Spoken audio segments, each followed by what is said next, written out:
Howdy, everybody, and welcome to Random Rhapsody's Æther-Shanties. I am Matthew R. Dawson, your friendly neighborhood host and game master for the SAGAS campaign, and joining me around my virtual table are Alyssa, Joe, KOINES, Nico, and Nobody. Say hi, everyone. Hi, everyone. Howdy. Now, before we begin, we do have a few announcements to get through, starting with a word from our sponsor for this campaign, SAGAS. SAGAS stands for Setting and Genre Agnostic System and was created by OKSRPGs.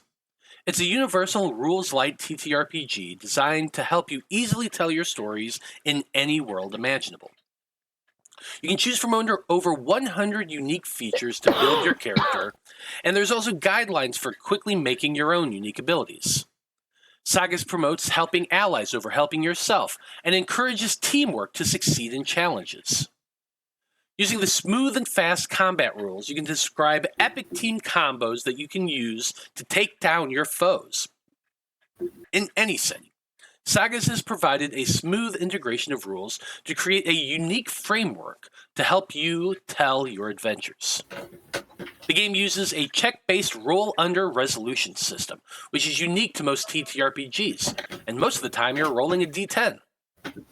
Your character features change the size of the die you roll, and your abilities help you by giving you more dice to roll, which improves your chances of getting the lowest possible number. There's a free 35-page SAGAS playtest, which is available on DriveThruRPG, and the actual handbook should be coming out here pretty soon. You can find the link in the chat and show description. Next Wednesday, or this upcoming Wednesday, I should say, we're back with another episode of Sonnet of Blood. Our team is...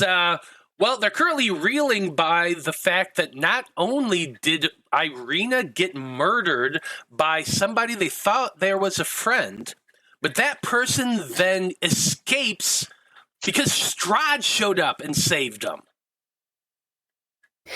So now Thanks, they got Daddy. Yeah. That was so wrong. I got that! Yes! Damn. That just broke my brain a little bit. Please don't ever do that again. Well, look, we did find out he was a dad. That's true. That's true. It's okay, Alyssa. You can call me Daddy. That's fine. Hey, No, it's not. No, it's not. There is only one. There's only one Excuse me. daddy, and it is Nico. Sorry. That's even better.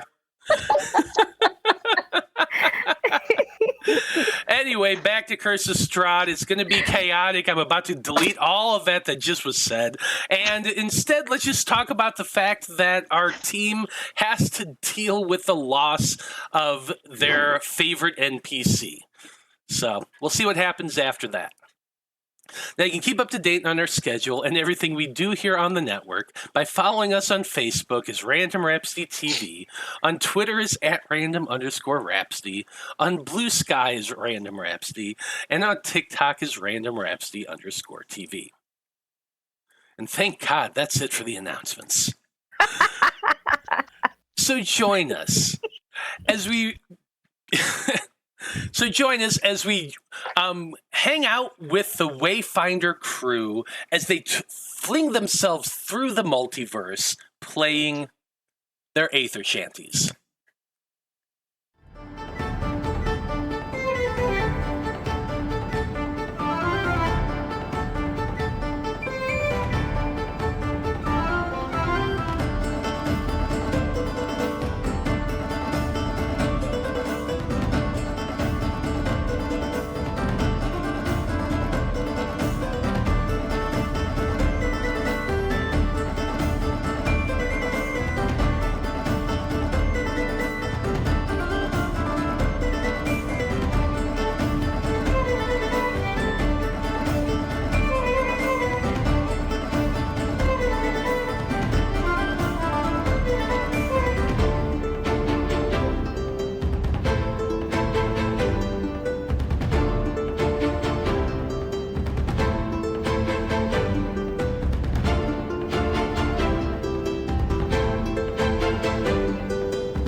And we're back.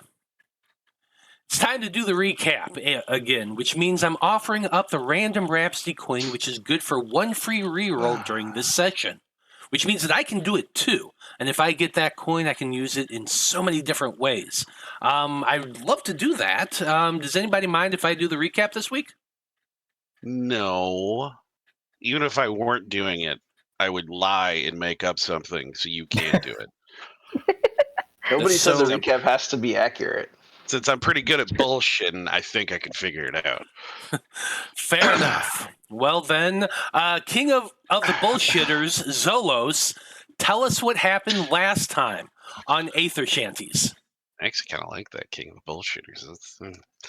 All right, so the Rock, Feathers, and I, we tried to go at our own initially with the zombies. Killed one. Feathers got shot twice. Think Feathers took one of my shots, honestly, which is very nice of them, by the way. So we decided to kind of probably cut our losses and head back to the ship. And apparently we kept crisscrossing and missing Short Round and Boomy because apparently they met up with each other after the casino escape that I wasn't there for. Thank God, or I'd probably be dead at this point. Boomy made some new friends, something about gnomes and crystals. Epignomes. He's a very strange guy. I don't know who he hangs out with when he's not with me. Yeah, Short Round was, I guess, a little shell-shocked about the whole thing, I think. Maybe. I don't know. They're very small. They're very short to the ground. I don't see them as well sometimes. God, I'm a dick, aren't I? Wow. That's right. You lay off us short people, we'll get you. Yeah, you know what? Short hate. Like short brothers unite. On Wednesdays, come by, see us. We finally met back up, decided to discuss our options. Apparently, this nerd that can read the stuff on the ship, we still want to talk to him. I was almost fine with just letting him die or whatever was going to happen to him. So we went back. Short Round decided to be a zombie, which is actually kind of cool. They looked like one, but apparently they didn't speak zombie well enough because the zombies saw right through it and tried to kill them. And now, we're fighting a bunch of other zombies. And Lark is kind of terrifying because they have killed a lot of the things in this room. I mean, I guess they pack a lot of fury into small packages. It's the only thing I can think of. But yeah, we're fighting off zombies and some weirdo in a cloak that's shooting stuff at us. I don't think we're gonna die though. Right? Right, God? No? All right, yeah, that's it. We're not gonna die. Well, I guess we're about to find out. Okay, there you go. There's the random Rhapsody coin. Don't forget to use it, though. It's only going to last this session. I'll Venmo you later. That's all right. Yeah, I'll be looking forward to that. Okay. Well, yeah, you're right, Wayfinder crew. You're still in combat, so let me go ahead and bring that up on the map for everybody to see. There you are. Isn't it lovely? Your group has already downed a few of the zombies, but the cultist wearing the veil is still up there and kind of hovering a little bit above those boxes, I think is where we left him. Yeah, none of your side is seriously wounded right now, other than Dr. Bloom, who is kind of aiming for the Baby Seal Award this session, or this whole encounter. So, yeah, let's just continue on in that vein a little bit. Other than that, yeah, there's still a couple of zombies that came up from the basement, so who knows how many more are down there, but... yeah, let's go ahead and just get into combat, shall we? We are at the top of the turn order, and it is Dr. Bloom with that cultist on deck. So, Dr. Bloom, as I turn on the music, what are you going to do? I'm going to enter the next hex and shoot this cultist. I feel like that's a fair thing to do. Yeah. Okay.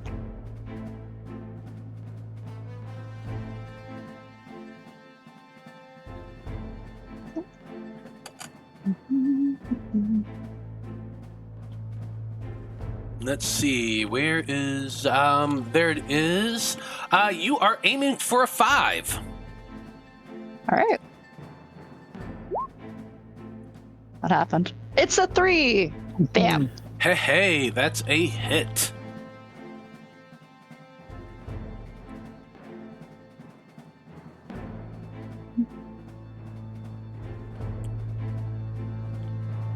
Why did Steam just pop up in my windows? I hate that app. It does it all the time on my laptop. Yeah, you aim your crossbow up towards the cultist, shooting, hits him right in the shoulder. He kind of wobbles back a little bit, but scowls down at you. That's it for your turn, I think. Yep. Okay. Okay. Next up is the Veiled One cultist. He's looking directly at you, Dr. Bloom, because you just shot him. So I'm going to need you to make a roll to react. That's an avoid check. You are aiming for a 5. This is a powered attack. Aiming for a If 5. this is a powered attack, can I interrupt to try and counterspell it? Oh. You can. How much effort does that take? That takes 2. Okay. So that is 2 of your effort. You're going to need to make a roll for this. Same number, aiming for a 6. Alrighty.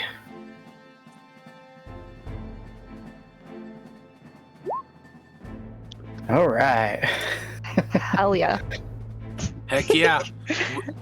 With a 3, you see them weaving that spell, and you're able to react and counterspell it, fizzling the spell out from between their hands.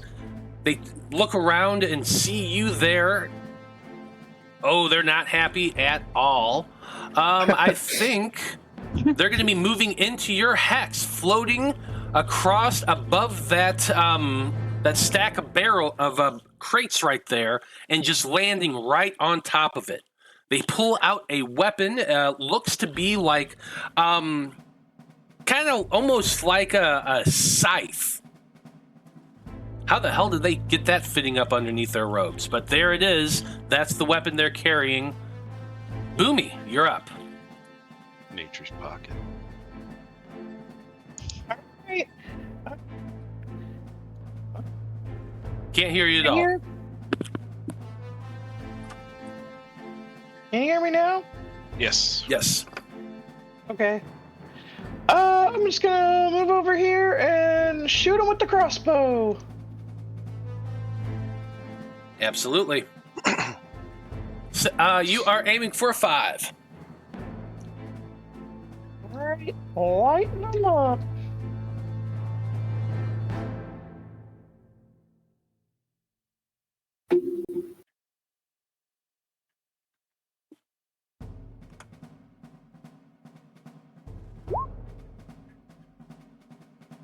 Seven. Oof. It's a miss. Yep, that is a miss, but you do gain a point of effort back for that miss. You're aiming your crossbow, you fire, and you kind of shot low, and the bolt sticks into one of those crates. You hear a glass break. Hope that wasn't valuable. Alright, that's it for my turn. Okay. We got some zombies. Zombie number 1. I'm gonna move into this area right here. Getting right there next to you, Lark. Why is that not open? There it goes.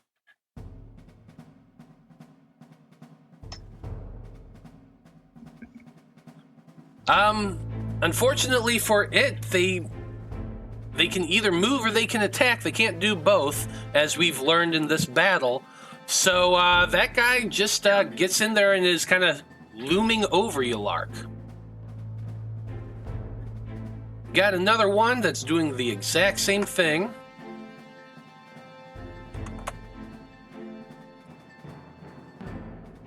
Moving right up next to you, but can't do anything else. Last zombie.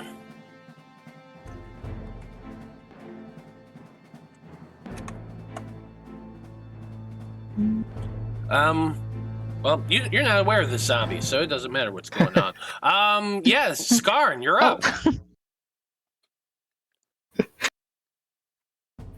So this guy's perched on this stack of barrels. I think Skarn is just gonna sort of look up at him, and it's, he's got a big scary scythe. Skarn's not a huge fan of fighting, but this dude is trying to shoot us and has a big scary scythe.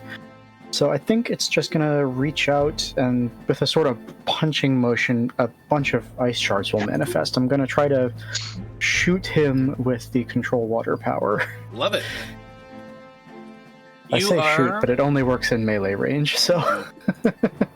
Yeah. Yeah, you're like making like icicle spikes on your knuckles and then just like... Exactly. Mm-hmm. Yep. So go ahead and aim for a 5.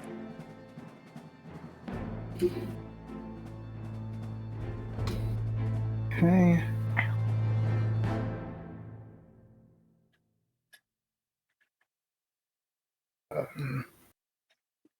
Sorry, one sec, just double checking how power stuff works.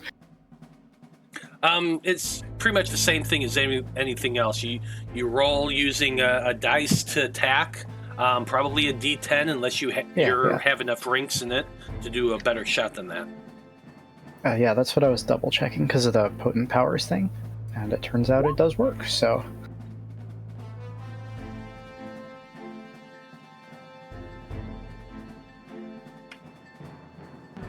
What'd you get? That's a 2 on the die. Okay.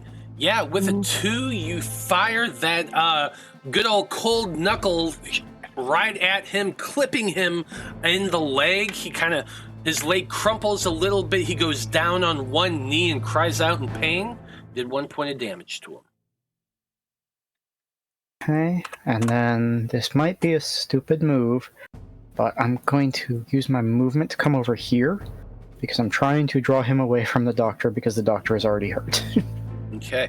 That is going to allow them to have an attack of opportunity on you. I need you to make a roll an avoid check on a 6. Is that a powered effect? It is not a powered attack. It is using that scythe. Cool.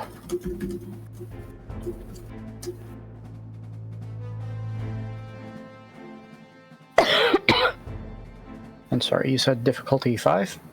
6. 6. Oh, alrighty. Nope. Nope, that's an 8. As you go running by, the cultist just slashes at you with that scythe. It cuts deeply across your chest, or your back, doing 1 point of damage.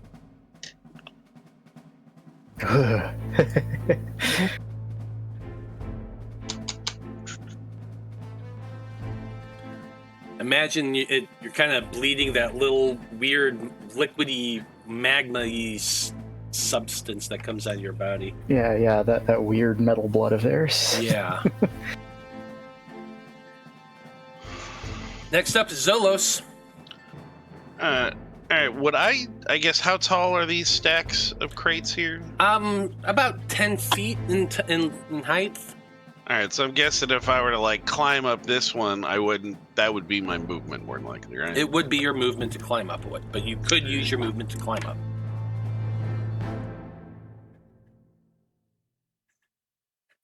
And then I guess, is that, 5 feet in between them? This crate, the one that he's on and the one I'm standing next to? Yes. Alright. Well, So 10... between these two, yeah, probably. Between these two, a bit more. Yeah, more like 10 feet. Yeah, from this one to this one, Yeah. it's about 5 or is it about 10? Yeah, that's about Oh, I 5. Yeah, that's about 5 between that one, between this one, and this one's more like 10. I was just, because I was going to climb. I was thinking what I was going to do. Climb up onto this one and then jump onto the one with him. So I guess I'd have to use my action as, Yeah. for an extra move. Yeah, because this would technically be 2 movements. Well, you know what? Yeah. We'll go ahead and I guess would I have to do a check to climb up on it? I'm not going Or- to make you do a check to climb up on it. They're wooden boxes. It's not too difficult to climb up. You do need to make an athletics check, I'm going to say, for jumping across. So if you have anything that helps you physically jump distance spaces. No, he's just gorgeous. Okay, About it. then you're going to be rolling a d10 for this. Let's call it a 6.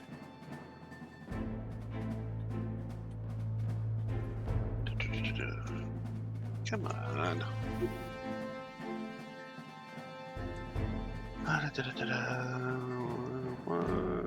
10. It is 4. There you Hey, go. Oh yeah. So yeah, he's gonna end up just kind of like hopping over, get up on top of this guy, and he's just gonna kind of just be up at his face, giving him pause for concern. Mhm. And I've got some effort. If somebody wants to do something, then I can help distract while I'm up here. We'll go with that. Love it. But plus if he stays up here, if I can kind of get him, there's something I want to do with an action, so hopefully that'll be able to happen. But yeah, for now, he's just kind of giving this guy cause for concern. Absolutely. Poor girl. Yeah, I can't tell, right? Yeah, you really can't tell. I've been calling They're him kind a of all guy, dolled but up. Yeah. it's just thick robes, Bad guy. veil across the face, kind of androgynous. Hard to tell, really, when you get close to them. They do definitely look bloodied, though. Sweet. All right. Yep. I am all up in their business. Yeah. Speaking of all up in their business, Lark, it's your turn, and you have 2 zombies leering down at you. What are you doing? I'm going to take my. Well, it is a short sword. Mhm. Kind of looks like a long sword when I'm holding it. And I'm going to take a slash at one of them. Go for it. So you're like our own little Frodo Baggins. Oh. He used a dagger, and it looked like a short sword for him. What's the difficulty? To hit a zombie is Oh, I think it was a 7, wasn't it? it is a Yeah, 7. something like that. 2. Yeah. Heck yeah, you Oh, stab wow. out into the zombie. Let's say you cut quite a bit of that chest cavity open. A lot of the innards starts pouring down out of it. It crumbles to the ground.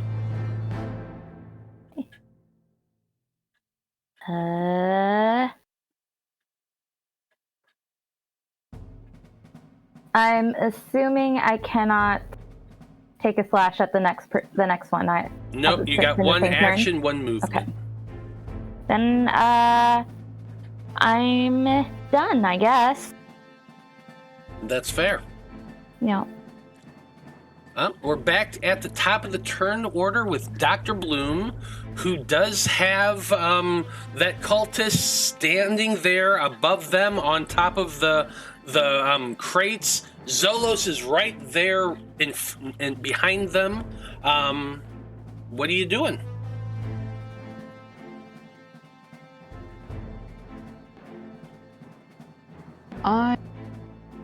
I'm definitely gonna shoot. I choose violence. That's valid.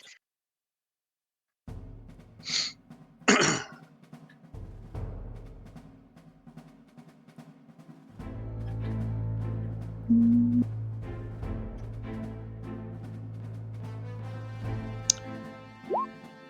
it's a 6. Boo. Oof, that is a shame. You aim up at that cultist, you fire, and in that moment, the cultist was turning to face Zolos, and your bolt goes right past their shoulders. Alas.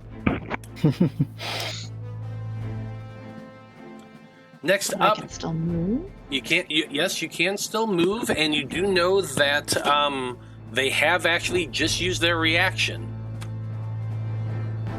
So then I'm gonna move to this hex with Skarn. Okay. See, yeah. That's it for your turn. With you gone now, Zolos is really the only one that it can face. So it's going to be making an attack at you. Using that scythe. So I'm going to need you to make an avoid check against a 6.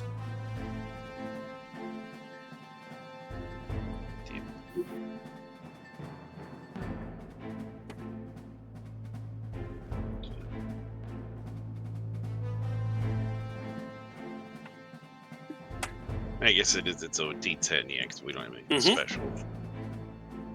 Correct. It is 2. Nice. 2's gonna miss you. You just kind of do a rolling dodge, and you're able to avoid the attack.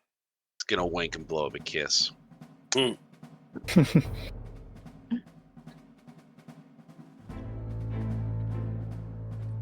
Okay. That's it for that dude's turn. Dreezy, you're up next. Alright, I'm climbing up here to the top of this crates too. And I'm gonna club him right in the head. Heck yeah.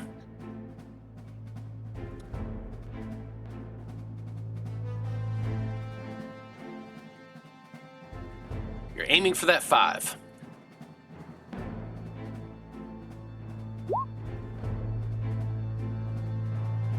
Ooh, a 9. Oof. Shot.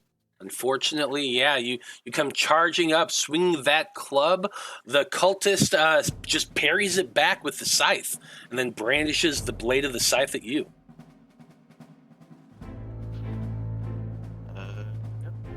That's all I can do. Let's see, we've got a zombie in the same space as you, Lark, and so it gets to attack. Needs you to make a avoid check against a 7. Against a 7? Okay. Mm-hmm. Void check. And then I have fast. Oh, non-combat. Okay, never mind.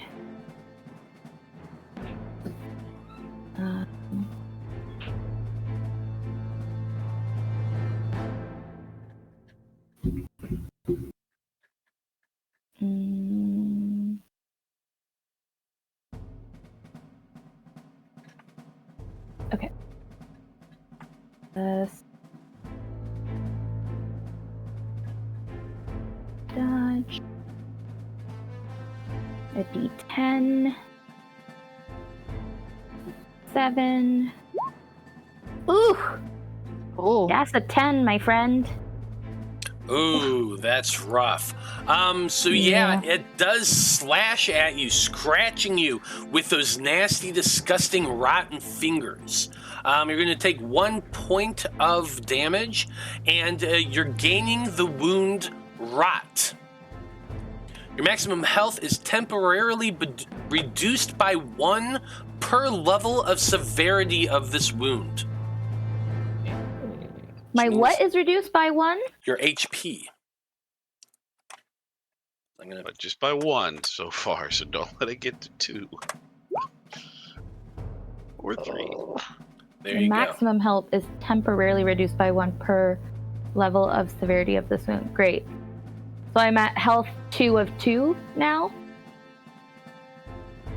Well, For now? So, how many hit points did you have?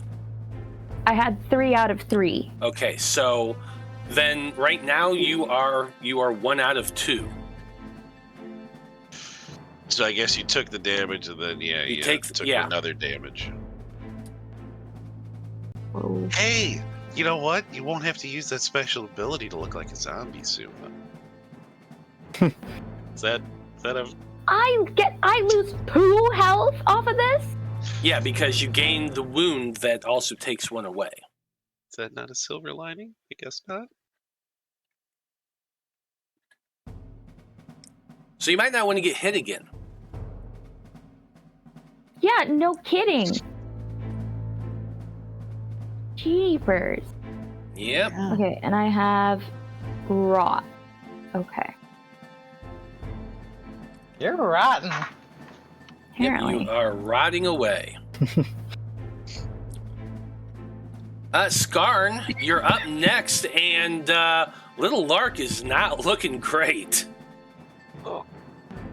Yeah, that doesn't look good at all. It kind of seems like these guys have the cultist under control for now, so Skarn is going to come over here and just spends 2 efforts to restore 1 hit point to Lark, which I can't take away your wounds, but at least I can keep you from being a single hit from death. Thank you.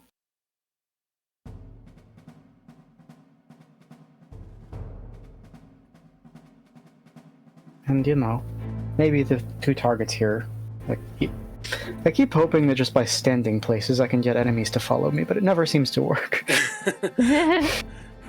It's almost as though you are the big passive thing in the room. I shot that guy twice. That's true, you did. But then other things were right there.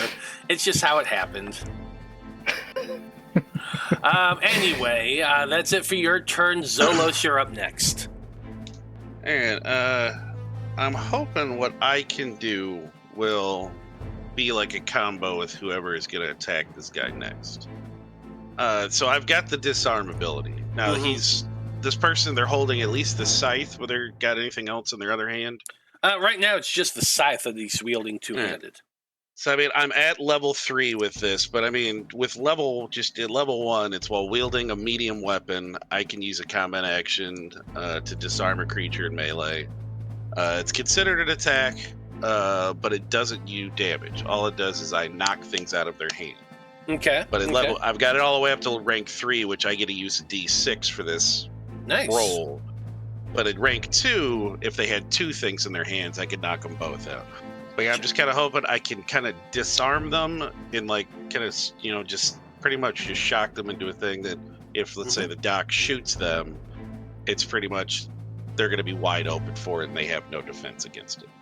That would be, I guess, would I have to use 2 effort as a combo, or would it just be my thing, or I don't remember how combo stuff works. Well, using abilities is just is 1 effort. All right. So, okay. So yeah, you spend 1 effort to do the ability. You roll. You're going to be rolling a D6 against their reaction, which is a 4. So you got some pretty good odds right there.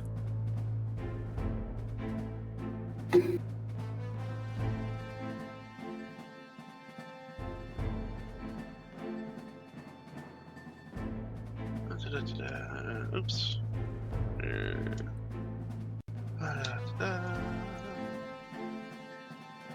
I guess am I going for a 4 difficulty? Yeah, you're aiming for a 4 with your D6. Oh, you know what? I think I will use my token because I want this to work.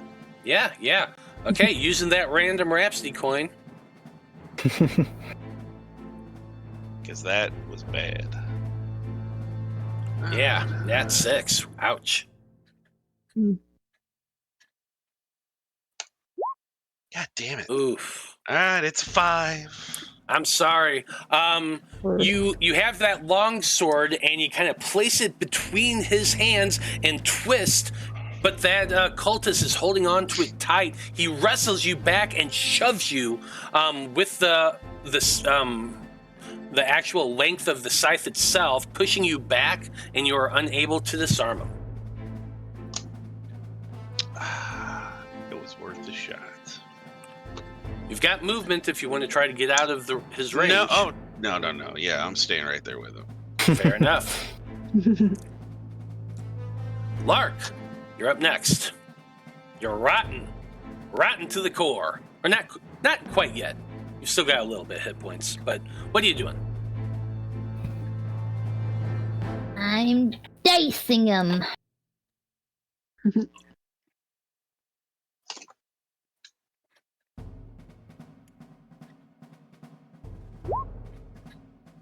Yes. Haha. Yeah, very nice. Expertly aiming, you shove your blade right up and sever the creature's spine just as he's turning around to face a Skarn. This zombie just crumbles to his knees, then falls to the ground, dead.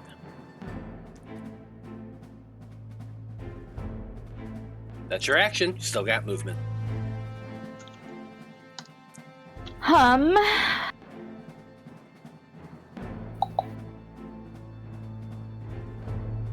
Yeah, I'll move over here. Okay. Dr. Bloom, top of the turn order.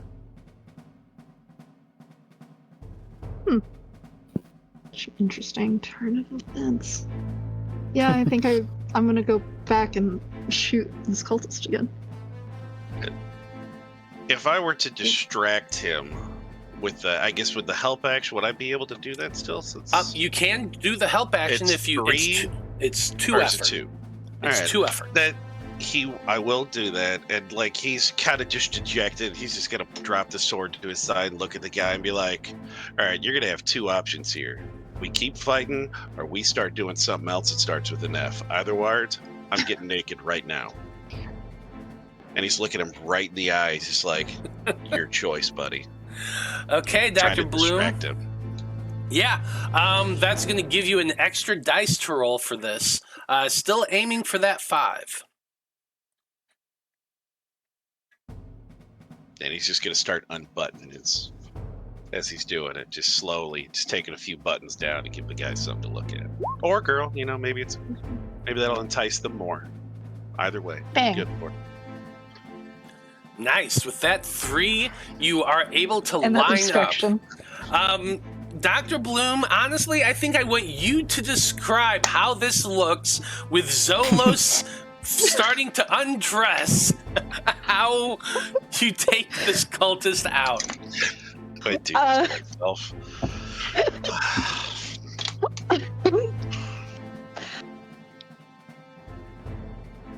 It's such a responsibility you put on me, Matt.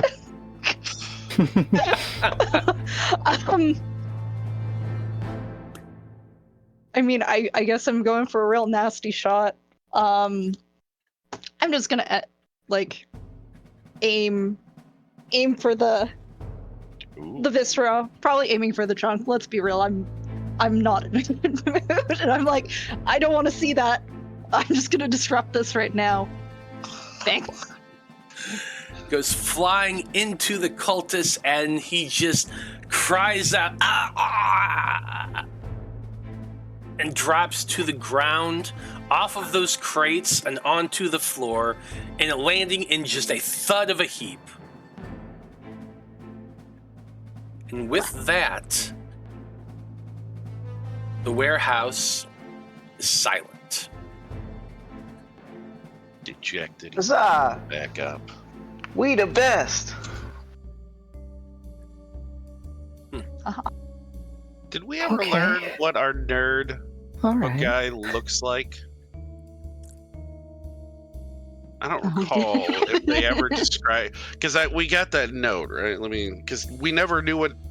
We just had, I guess, a description of him, and then is the note in the bartender's note? Yeah, we just know it's a guy. Yeah, your guy was taken. Doubt he'll be there much longer, but I don't think we were ever given an actual description from Cockburn, were we? Nope. Yeah. Just Well, that I there go was over someone and- that had the info we needed. So I was worried, is one of these zombies him? But Could be. I say we take this person's hood off and see who they are. Do the zombies look fresh, Matt? Make for me either like a medicine check or an investigation check, anything along those lines. I feel like, yes, you can absolutely help with this. I was going to say, the doc's probably the best one to... Investigate. Well, while they're doing that, can me and Zolos take off the hood of the veiled one and investigate them? Yes, you can make a investigation check as well. The two of you, or one with advantage. You can do it. For the zombies, Yeah. you're aiming for a 7. For the cultists, your best bet is a 4. Go ahead and do it. Nice. 1. Hell yeah. How stinky are these boys? They are very stinky. It's the rot and decay on them. The smell of putrefaction is heavy on them. By your estimation, and between you and the doc discussing it and that sort of thing and going over everything, you're fairly convinced that they've all been dead for years. The rate of decay, yeah, most definitely. There's very visible bodily rot on them. Upwards of 10, maybe. Downwards of 3 to 4 on some of them. The freshest one, maybe about a year. Oh. So it's Their not a guy. Their clothing is pretty much non-existent. It's in shambles. They're wearing some of them are, but it's just like rags hanging off of them. They don't have anything on their bodies themselves. The one thing you do notice about all of the zombies is every single one of them is missing their right eye. Oh. Interesting.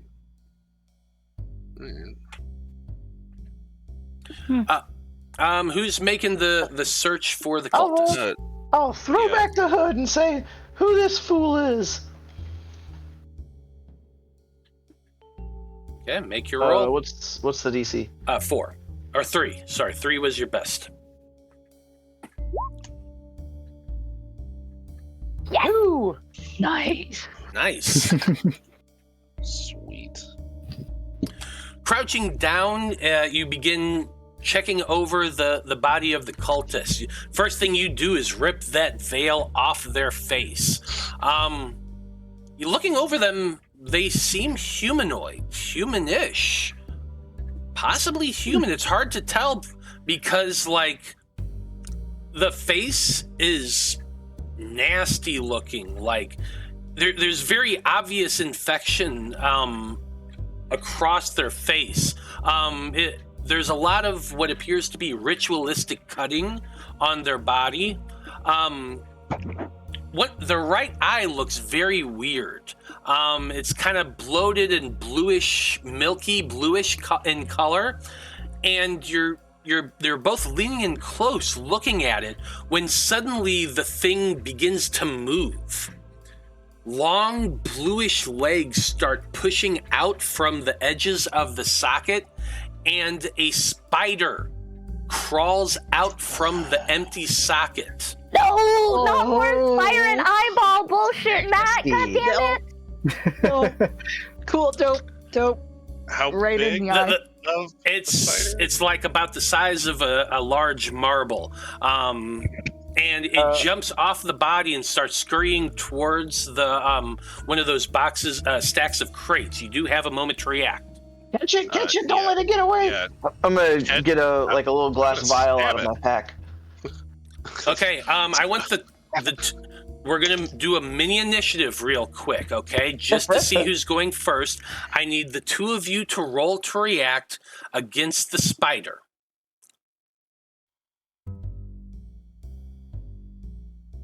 Oh, I forgot there was one more zombie that was coming up. It's 8. Yeah. Nice. okay. Wow. What did the both of you roll? I I got a 1. Nice. What'd you get, Dreez? 8. Okay, so it looks like Zolos is the one that gets to react before the spider does. We're using that zombie token as a spider. Nice. So, Zolos, you see the thing scurrying off the body towards one of those stacks of crates. You're the first person to react, and you said you wanted to stab it? Yes. Okay, make an attack with your weapon. You're aiming for a 3. It is very difficult. Small. Yes.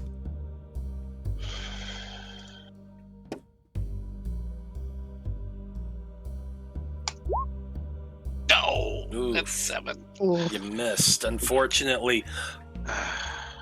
You stab downward towards the thing. It scurries around. It goes over your boot. Then it's his turn, and he is going to be using his movement to go under the boxes. Because like there's a pallet that all the crates are sitting on. It crawls into one of the cracks. We're going to say it's it went this direction. Yeah. So it's somewhere right around in there. You can't really see it. It is using its movement and its action. Dreezy, you're up next. What do you want to try? I want to try to get a little vial out of my pack and try to go over there and catch it, I guess. Well, as of right now, it's under the crates. There is a little bit of a gap in there that you could theoretically reach your hand in and try to grab at it. Do you have a glove? Something? Shit, we gotta get away! It What are we gonna crawled do? out of his fucking eye, and you want to keep it as a pet. Zolos is just looking at you.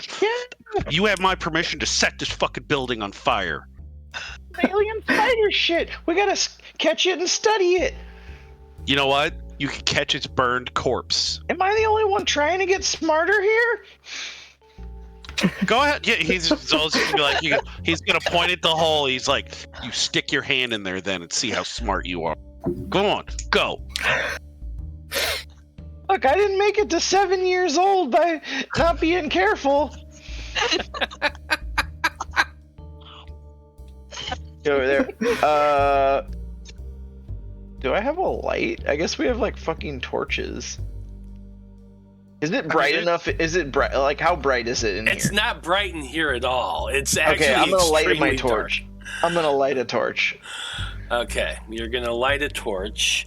And try to like get down on the ground and like look under. Like, how tall is this stack of boxes? Like how many stacks? It's 10 feet tall. The stacks are 10 feet tall. It's sitting on a wooden pallet. You're looking in through the cracks of the pallet right now. Make for me an investigation check. You're looking for the spider. That's going to be your action this round. Yep. Okay. You're aiming for a 3.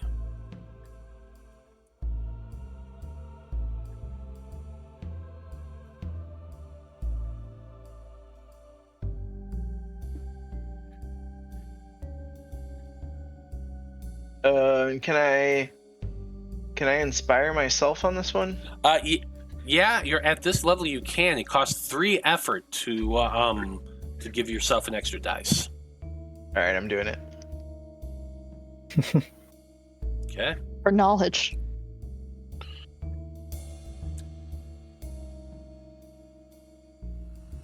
Oh, I screwed it up. Hold on.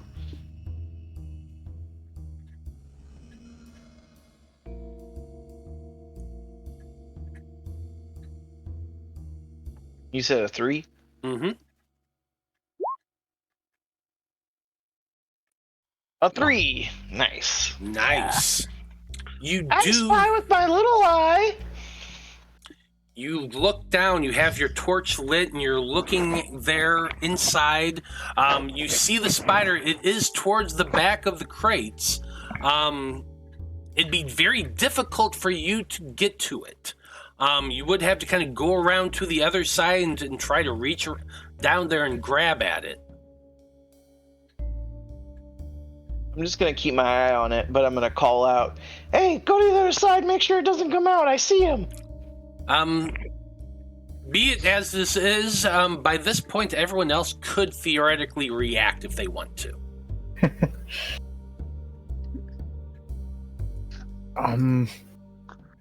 Yeah, I mean, I don't know what they're doing, but it seems like it's important. So, when you say other side, do you mean like over here? Mm-hmm.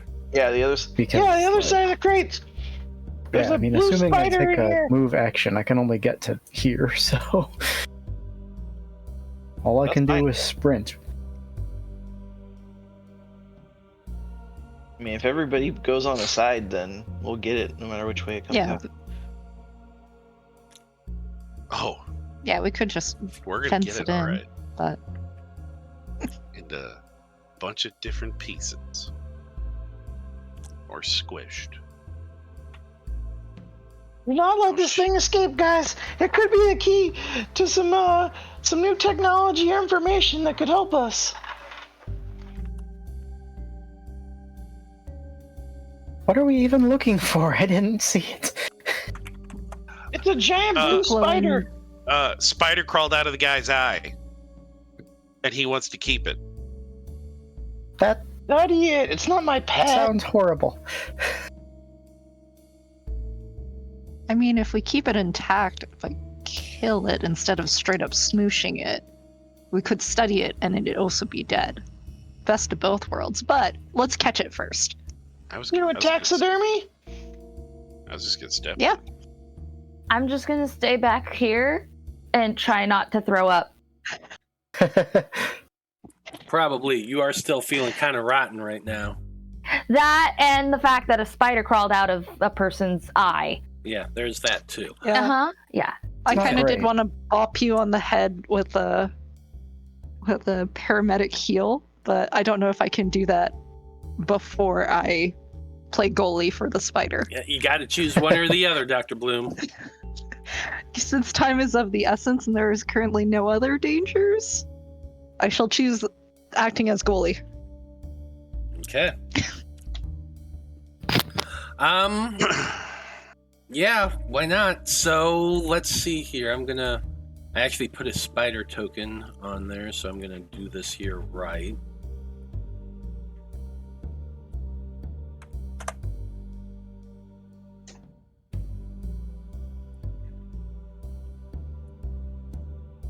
Okay. Well, Zolos, you are the first one in turn order. What are you doing? Well, I mean, I guess he's gonna rush around the boxes to the other side. Did he see, I guess, about where I saw where it went into the boxes, right? How high up? You saw that, it was towards the bottom at the time. Okay. And we don't really know if these are like uniformed and it could just go along a little channel. It could be going up.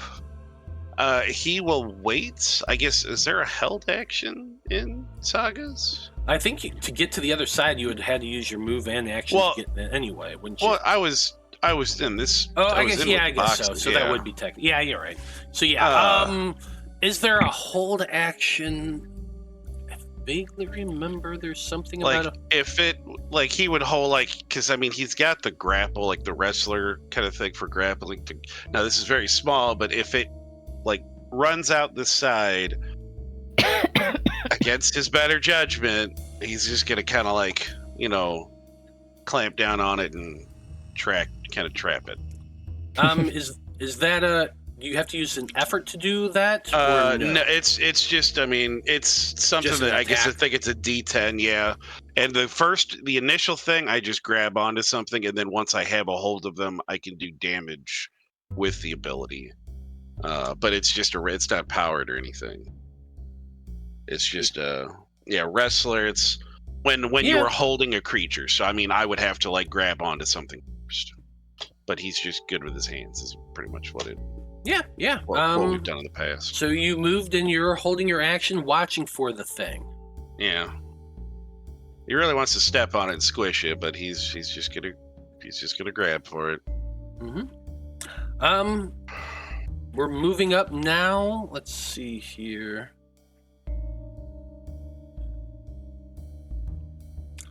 Yeah, I think what the creature is going to be doing is actually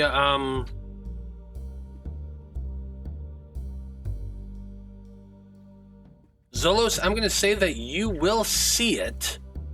It has moved out from those boxes. It's moved into this hex over here, kind of away from you, but since it's moving past you, I'm going to allow you to make a reaction check, since you were holding your action, to see if you can grab the thing.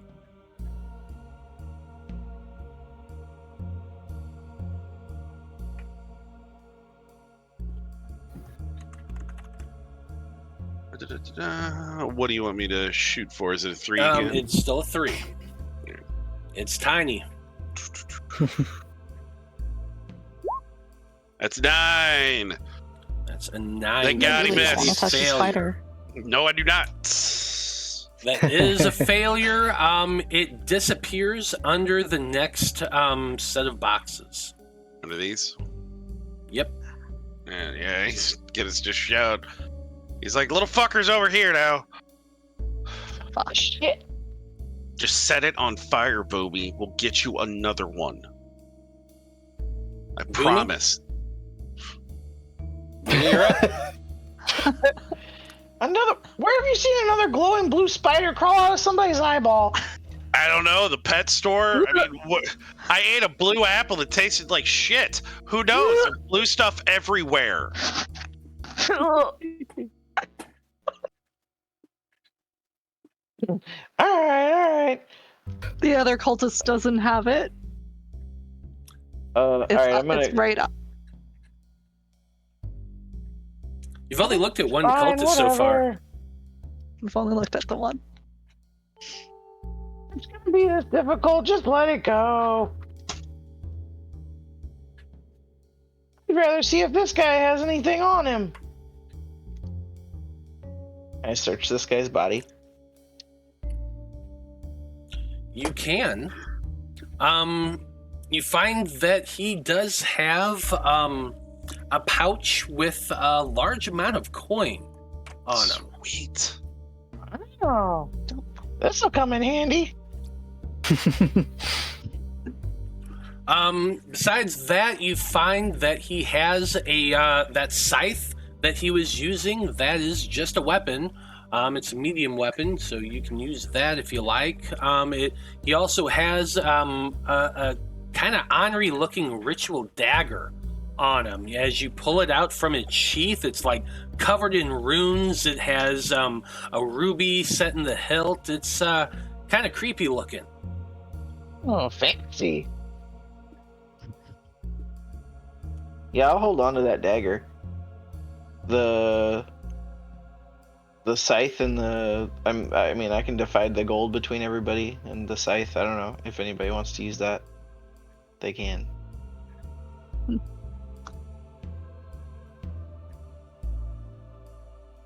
I think I'm good, but thanks. All right, I'll put it in my pack. So we're just Who knows? I could maybe build something out of this later. It's a good blade, after all. Mm-hmm.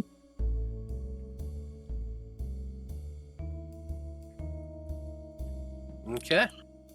If you go check the other cultist that was there, you lift off the veil and you do notice that the this creature is an elf, but is similarly mutilated as the one before. This one, eye socket, is empty. Right eye.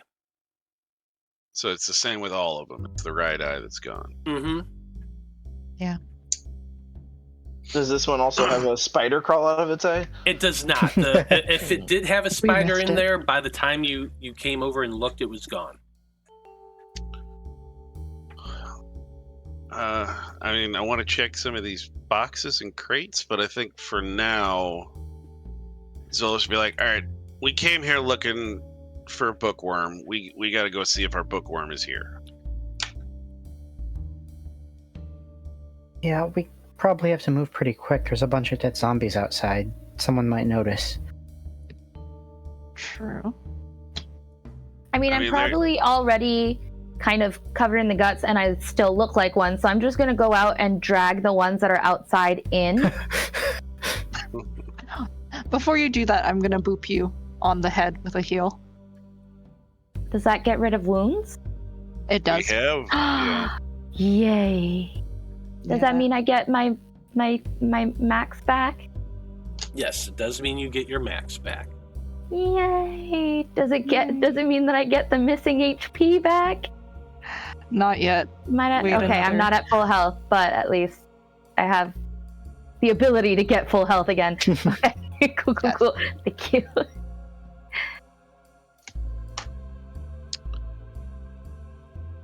Did we loot the other cultists before we started looking for Avarice? The one that had the spider in his eye, or the other one? The other one. Yeah, we've looted both. We know he does. We know he's missing an eye, but I don't think we got. Yeah, I don't think I More told for you the the other money. stuff. Yeah. There is money on that one as well. In total, you guys end up with about 300 gold coins. Sweet. Let's just start keeping track of it since now it's becoming more relevant. Yeah, we had. We have a group inventory. Yeah. Who's plugging it in? I will. Shall. Nope. Thank you. Joe likes being treasurer. I just always keep updating the list. You know what? Blood did have the bag of holding, so maybe that's why I'm just always used And to Cog it. does it too. It's just a Joe thing. We've all accepted it. Fuck, shut up. It's fine. Nobody minds. My OCDs just. All right. Yeah, I guess as soon as they do that, Zolos, he's just gonna start going towards the back and see if he can find other zombies, more people. But he's looking for their bookworm. Okay, the last thing that I will tell you that the other cultist had on them is a wand, a magic wand. Oh. Sweet. On. Did either one of them have any sort of like book or notes or scroll or anything like that? No, unfortunately. They did not have any books or scroll or notes on their persons. But you are in a warehouse. Let's see what else is in here, guys. All right, let's do it. So what are you doing? Are you just gonna start searching around through the boxes and crates? There's an upper walkway that kind of goes around the warehouse that leads up to an upper office. You've also saw that some zombies came from a lower area, somewhere back behind all the crates and boxes, but you didn't quite see where. So Are these stairs like all over the place, or what are? Yeah, these are stairs that go up. Okay. Zolos is walking back towards, I guess, the back area here, and he'll look for, I guess, the stairs to get up, and then he'll go upstairs because we got to find our. I mean, either after if we don't find anybody else in here, then we can start busting crates and. God, I hope not. They're not in the crate. Jeez. So, Matt, there are no more zombies outside. Or no more dead zombies outside. I dragged them in. Okay. So, while Lark's been doing that, everyone's starting to spread out. My question is this. Boomy has a lit torch that is providing some illumination now, but they're the only ones that are. Is anybody else lighting up torches? Yeah, so it's Zolos. Yeah, since we're spread out. Yeah, I suppose if we're all going our own directions, I don't know it how I wouldn't be feel a about us torch for going. a Skarn. It's like a little ball of light, but Okay. Yes. Yeah. Actually, I just realized the daylight mode has been on this entire time when it shouldn't have been, but that's okay. We'll just say it's dark now.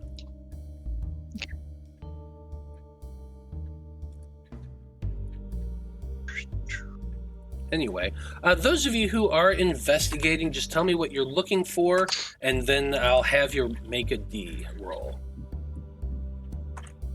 I guess he's looking for, we saw the office and we've seen the stairs, so he's going up to that office. Yep, and you would be able to easily see the stairs leading up. Yeah.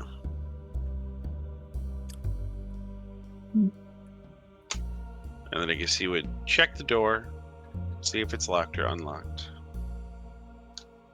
The door is unlocked. I mean, he'll tentatively open it, I suppose.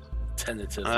Make sure there's, look for anybody that's inside, and then he's going to go in. If he doesn't see people, he's looking papers, books, important stuff. Okay. Well, make me that investigation check. Who else is looking around? Yeah, for sure. For me, it's not specific places, but just any sign of people, because we thought there was supposed to be an auction here, and so far, it doesn't super seem like an auctioning place. Mm-hmm. Yeah, it really doesn't. You can start making an investigation as well. What am I shooting for on mine? You are shooting for a 3 up there. Ooh. That's... Skarn, you are shooting for a 5. Yeah. Oh, and I picked the perfect words for it. I got 2. Nice. Anybody else doing anything? He has just a pretty face, though. Yeah, I want to look around for where the zombies came up from below. Yeah, I want to help with that. Oh yeah, Okay. I think we're over in this area. Nope. Need to know.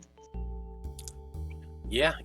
Okay, so Dr. Bloom and Dreezy, the two of you are looking for a 4. Okay. Do we each roll?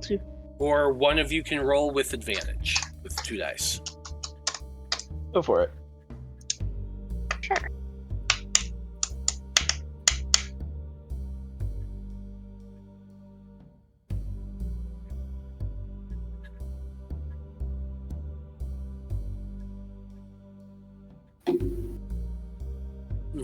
Well, starting things off, I'm going to go with Zolos. You has gone up to the upper area, the office. There are quite a few desks, a couple bookshelves, and cabinets as well.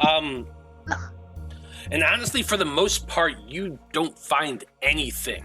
Like, the bookshelves are empty, the desks and things like that are covered in dust.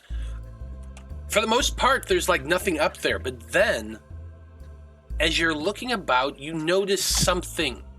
A bit of a loose floorboard underneath one of the desks. You shine your light over it and lift up that piece of wood, and underneath you see a small lockbox. Sweet. And he'll take that out. Yeah, you reach in and... Not gonna open it yet, so we'll take it downstairs. He's gonna let the explosive expert check the box and open it. You know, the one that's used to burns. So yeah, and there's just, it's pretty much just almost just looks like they took over the warehouse. This place has been abandoned for a while, is what it appears. With all the dust and stuff, right? Yeah, for the most part. Other than that one thing that you found, it's pretty much just like unused up here. Like, you can see footprints in the dust. This is definitely the spot where they were standing when you first saw them. And that's where they attacked you all from. Yeah, from one of the windows. But other than like the footprints in the dust and a little bit of that cleared away desk where you found that that hidden box, it's pretty much unused. And I guess there's a door over here too. I mean, if he found the box over here, he'd go out this door. It's closer. Yeah, absolutely. And you would see Dr. Bloom and Dreezy and Skarn all kind of looking underneath the boxes and crates and things. You're all searching about. Skarn, you rolled an 8. Dr. Bloom, you rolled a 7 with advantage. Ouch. I know. It's brutal. Yeah.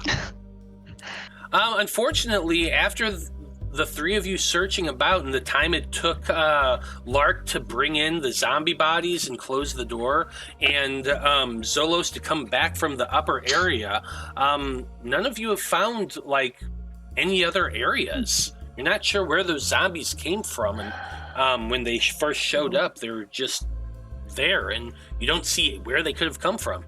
There's no, like, back door or anything. Not to ask for homework or anything, but that is a critical fail for me. So, you know, if that's relevant.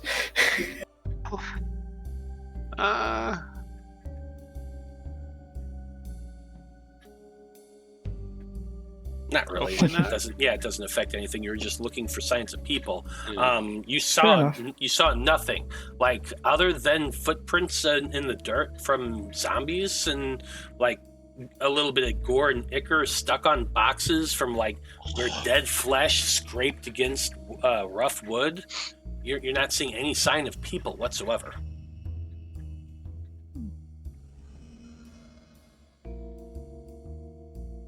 Well, Zolos to be like, all right, how'd you guys do? Find something? Anything? Not over here. Nope. Yeah, no, it's way too dark in here. Found this up in the office. I mean, the place is covered in dust. I don't think this is their warehouse, because I mean, they're definitely not doing any actual work here. The only place I saw where they had any foot traffic is where the guy shot us. Ed pointed feathers where they shot at us from the window. But this is underneath one of the desks under a floor. And he just kind of handed to Boomy. Is like, you're good with, like, you know what? If it blows up, you're used to it. That's why I'm giving it to you. I'm not gonna lie. I'm not gonna sugarcoat that. If this goes boom, you have survived that before. Yeah, I'll take care of it.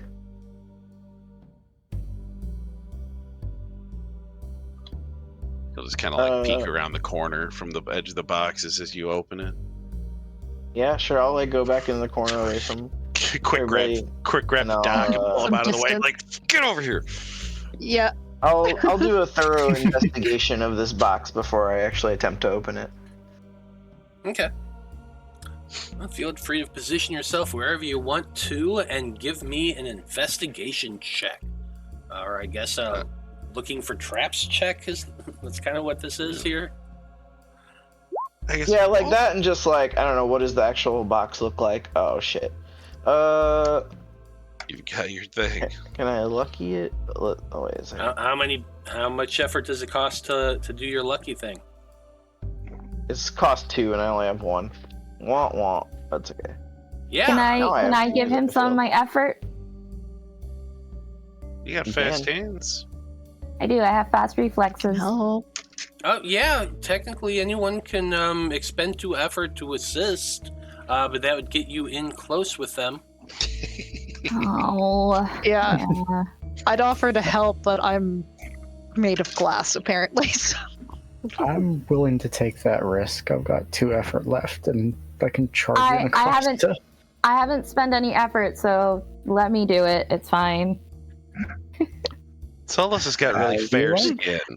He doesn't. You know, he's pretty. He doesn't. You know, can't risk the moneymaker. Well, go ahead and roll again, Dreezy. I made such an asshole of a character. What does that say about me, man? Please don't blow me up again, Boomy. No. Looking at I'm these just a little boxes, guy.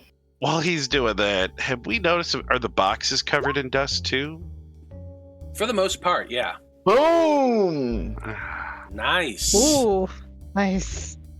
Sorry, hold on. Is boom good or bad for you? That's a 1. Go on. Well, that's a good point. Use F Boomy. So you are examining the box, looking for traps, seeing if it's booby-trapped or anything. And yes, you do see that inside the lock, there is a small needle just inside that if you were to go and pick at it and trigger it, it would shoot right into your finger. Oof. Okay,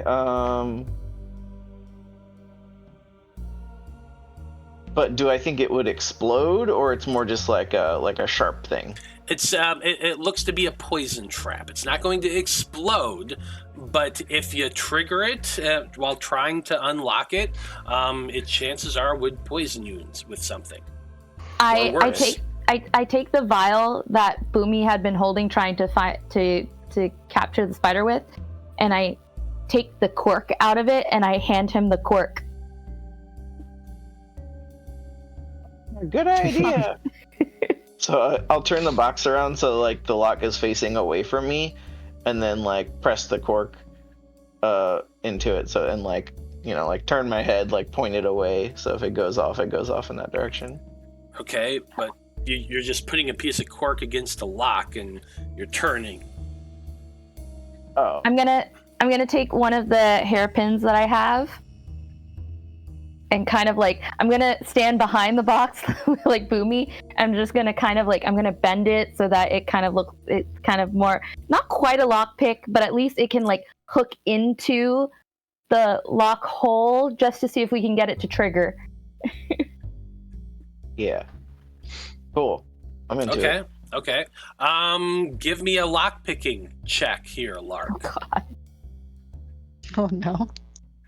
I feel like this is going to be difficult, given that there's a cork half in the hole. So make me 4. Okay. Oh, I do have lockpicking. Hey, there you go. Okay. So he's Oh my God, you do have Cover lockpicking? right exactly now. I forgot that I took it. Yeah, I was like, I don't think anybody's like kind of like a rogue in this one, but apparently.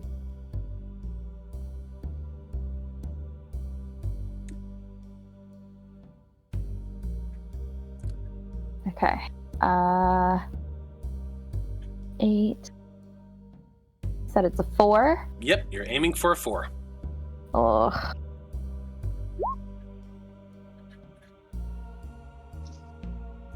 Ooh, 7. Ugh. So you kind of stick your pick in there. You're trying to trigger it, so it'll go into the cork, but it's just not giving. You're not able to do that while the cork is sitting there.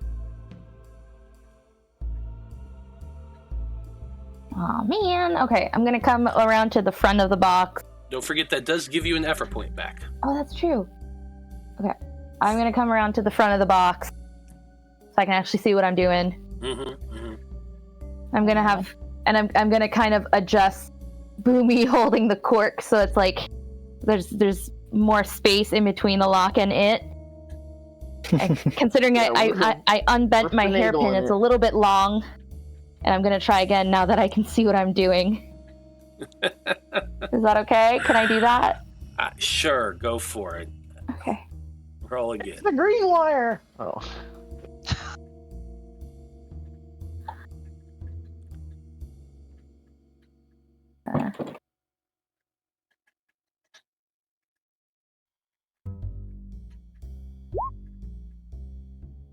Four? Hey, there you go.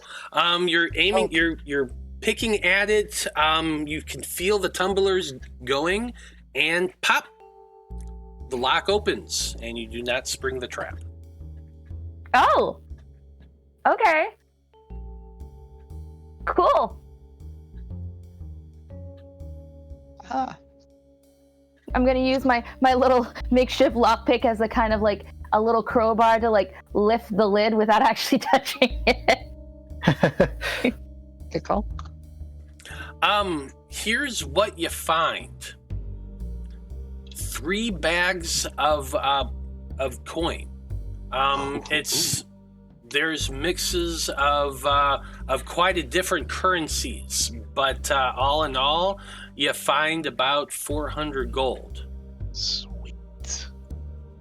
Add that. Well then, let's take that with us. We're not poor anymore. Yay! Yeah, you got at least a little bit of coin. You also find a ledger book. That's what we need. Yes. Okay.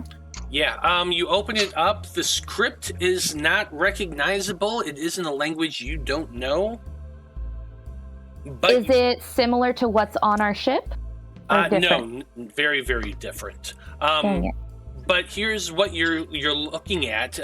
You can tell that some of the writing on the left is probably like names given the length of the caricatures, and then there's like a bunch of dots and some numbers that or you're guessing they're kind of numbers, and then mathematical formulas. You can see like tallies that's like checks and writes and scratches. You're like, oh yeah, this is a numbers book. This is somebody's account ledger. While you can't read exactly what the language is, you can recognize that much at least. Okay. The last thing you find at the bottom of it is an amulet. The amulet is made of burnished gold. It's kind of dark and corroded looking on a very thin chain. The amulet itself is in the shape of an outstretched hand holding an eye in the center of it. Yeah. When you kind of look closely, the pupil of the eye has little legs scratched off the side of it, giving you the look of a spider. Whoop. Nope. And I'm just gonna slam it closed with the amulet still inside.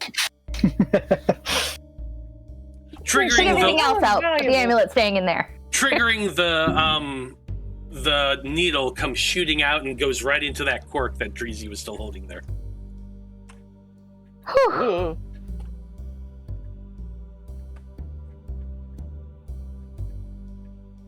Well, that's terrifying. Break time? Yeah, I think that's a great place for a break. Really, Matthew? More eyeballs with spiders and eyeballs? I mean, Spiders and eyeballs. I'm not the one to blame for that one. That was somebody else entirely. Sure. But we'll be back in about 10 minutes, folks, so stay tuned as I give my players more trauma. It'll be fun. Nightmares, Matt. Yeah.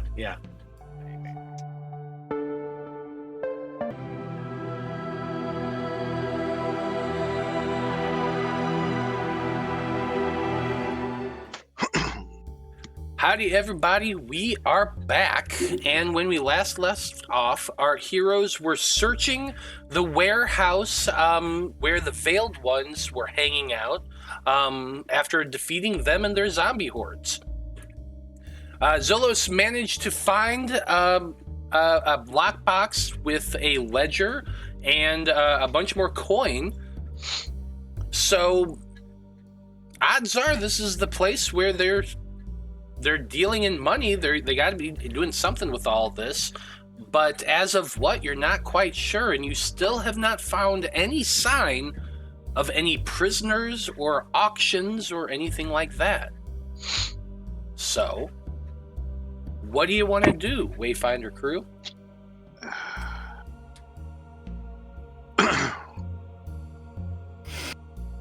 Well, they had all this money here, so that's. I mean, it's good, but did we just rob an innocent warehouse? No, they definitely had the zombies. Cogburn, or Cogburn, right, is the guy's name? Coburn. Yeah.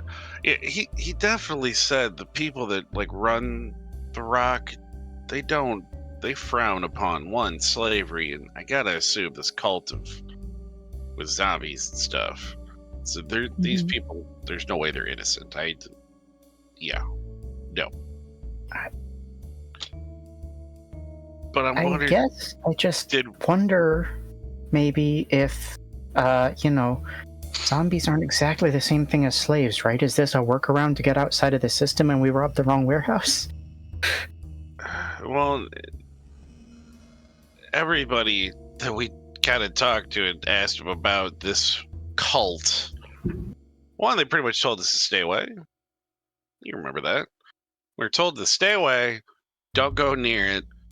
And they kind of singled out this building. And then we saw the zombies. I mean, yeah, maybe we're in the wrong spot, but something was going on here. With fancy pants and all this money.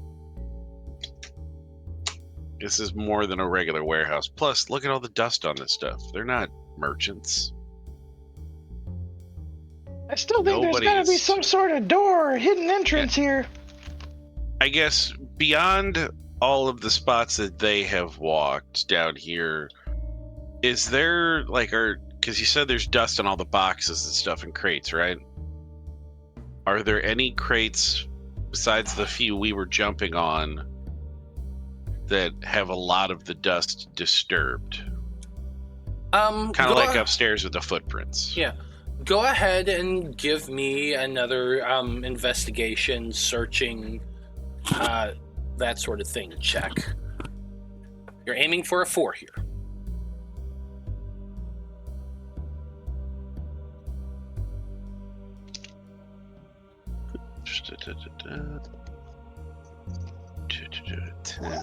Looking for 4. Oof. Yeah, that's a not good. Ouch. I mean, I guess after the fact, can I burn 3 effort to reroll? Or do I have to declare that beforehand? I've been kind of loosey-goosey on it. I had 3 before the fail. I would have 4 now. I'll allow it. I'll allow it. So Go ahead and assist yourself to try to reroll it.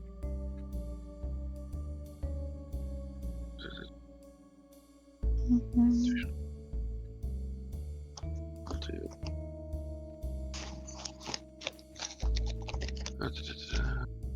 10 and a 4. Don't fail as bad this time.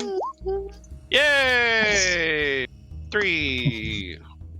Haha. Okay. So you start examining the paths in the dust and that sort of thing. And it takes you a little bit of time. You're wandering about, you're shining your light back and forth and that sort of thing. Eventually, you do notice that there are places that have more heavy foot traffic than others. It seems to be leading back towards the back area, behind and underneath where the office is. So back in this spot? Yeah. You do notice as you're looking that there is one part in the ground itself. It's square tile like the rest of the area, but the dust is like one spot, the dust is perfect and pristine on the ground. Now there are trails leading up to that spot, and you notice a couple from a couple different directions. They all lead to this one undisturbed spot of square. It's about 10 foot around, a 10-foot square, where the dust is perfectly preserved and pristine. Sounds suspicious to me. All right, I guess. Start checking maybe the cracks around that to see if I guess it's something we can lift up, or if there's a pressure plate or something. So you're just kind of walking around looking, or are you getting down and touching? Yeah, he'd get the a couple of the others down, and he'd be getting kind of down close, and I guess if there are. The tiles are in the square sections. He'd be going and looking around the untouched one where a lot of the heavy traffic is, and he'd be seeing if there's a seam or something he can maybe get his sword into and lifted up, or he's getting down close to it though. So I'm gonna continue on with that 3. You get down, you're getting close, you're looking at it. It's perfectly level. You see nothing, no signs of anything where there's a bit of a crack there, but it's so narrow you don't think you can get your sword in and wedge. Eventually you reach out and try to start touching the stone, feeling for maybe it wiggles or anything like that. You're being very gentle as you reach forward and touch it, but then your hand passes through. Oh. Okay. It's an illusion. Whew. All right. Wow. He's gonna check his own pulse. He's like, yeah, no, all right, I'm still alive. All right. Everybody else saw that, right? I'm not. Yep. I mean, did the blue fruit affect me? I'm. Okay. Sorry, what? I was busy looking at the floor. You didn't see my hand go through it? Well, no, I was looking for a way to go down. He'll take the sword and just kind of pass through the stone and be like, "Do you see that?" Oh, It's like, yep, I'm not that strong. I mean, even if you were, you're not leaving marks in the stone. Yeah, you know what? Yeah, you're using that old noodle years. I know a lot about what stone looks like when you hit it with a sword. Yeah, I bet you do. Just looking at you with a little bit of sadness. He's like, yeah, unfortunately you do, don't you? To be fair, most of it was my own fault, so don't worry about that. God, that almost makes it worse. Anyway, Well, I had to find out. My skin is made of stone. Can a blade break stone? Not normally. There are experiments to run. when we get to that planet that's got an ocean, we can get some good seaweed. I'm making my skin cream for you. We're gonna deal with that problem, okay? But on to more important, more pressing at the time matters. Nothing is more important than skincare. Everybody is looking at all of it. He's like, maybe not you, Doc, but everybody has got skin. Nothing is more important. I mean, technically, Doc still has skin. It's just, covered in feathers and protected otherwise from the elements. Nobody wants to pluck the Doc, though. I would hope not. All right, anyway. I would not recommend it. That sounds painful. You know what? I will give a lecture on proper skincare later if everybody wants. So let's just deal with this. When he passed his hand through, it didn't hurt, right? So he's just nope, didn't hurt. Like I said, he's just a beautiful idiot.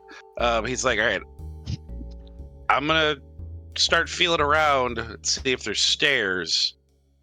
If something grabs me, you come in and get me. We'll say goodbye right? and we'll run away. Goodbye. It's like, you know who didn't laugh just now? The Rock. And that's because The Rock is my rock. And he's just looking at the rest of you disgusted. And then he's going to start moving around and see if there's steps or something. Feeling in with his, maybe put his foot in to see, where it hits. Yeah, no, I'm I going to go get up to Skarn. I'm going to go up to Skarn and be like, oh, I didn't know you two had started a relationship. Congratulations. He's not against that.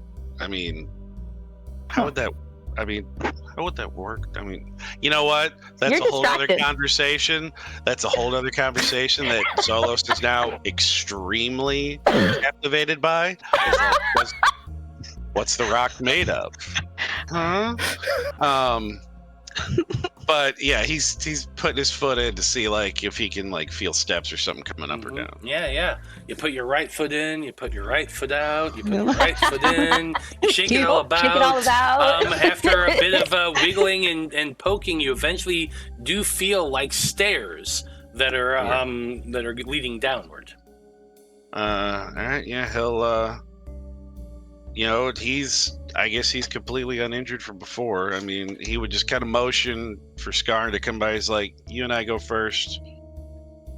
Doc, Boomy, and then look at it. Lark is like, maybe you come up last. You've had a bit of a rough go. And then, You take one. How many zombies did I take out? And I got one scratch. And you almost turned into one, sweetie. We don't know that.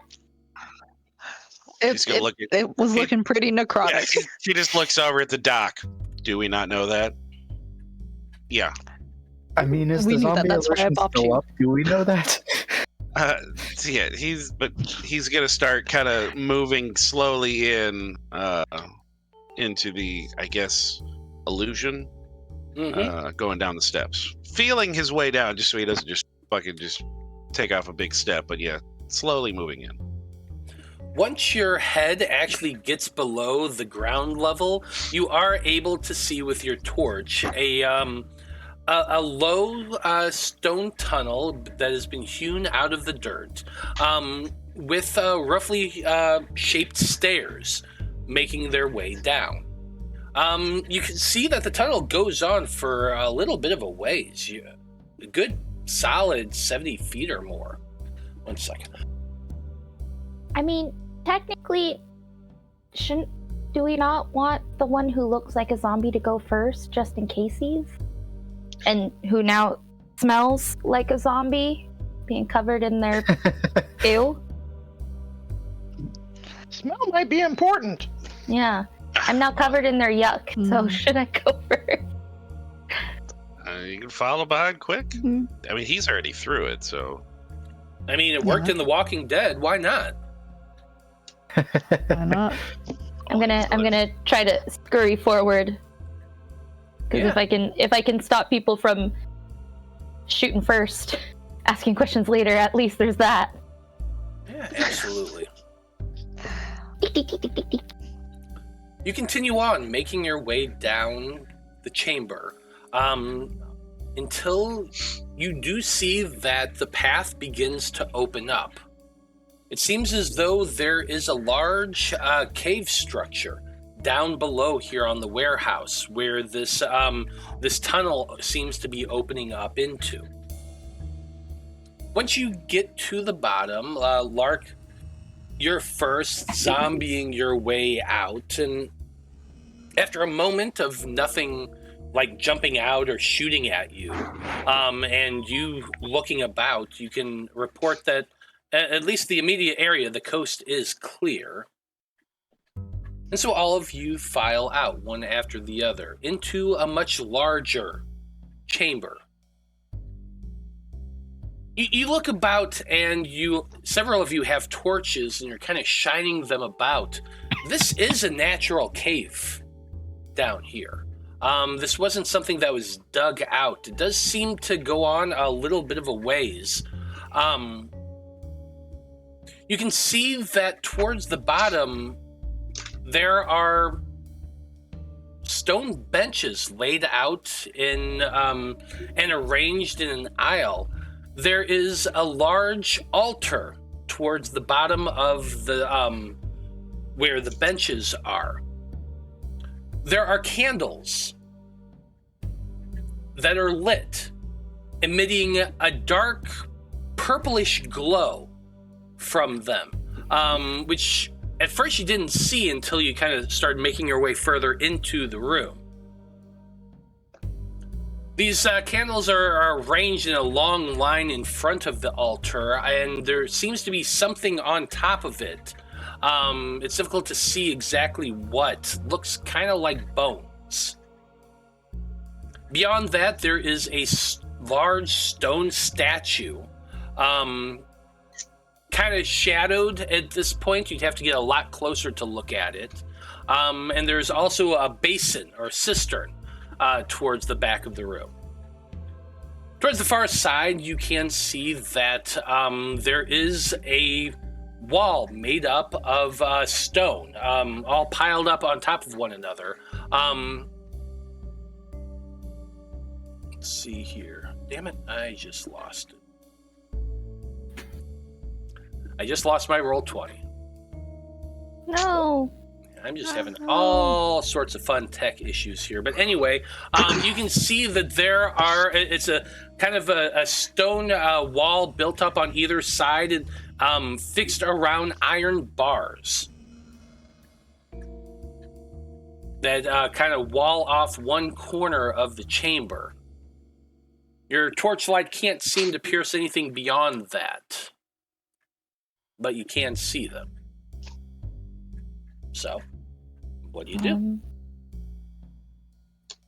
I'm gonna start walking towards the cell, because if that's where they're keeping their zombies, then I'm gonna be the one who approaches first, just so that hopefully there's not a negative reaction.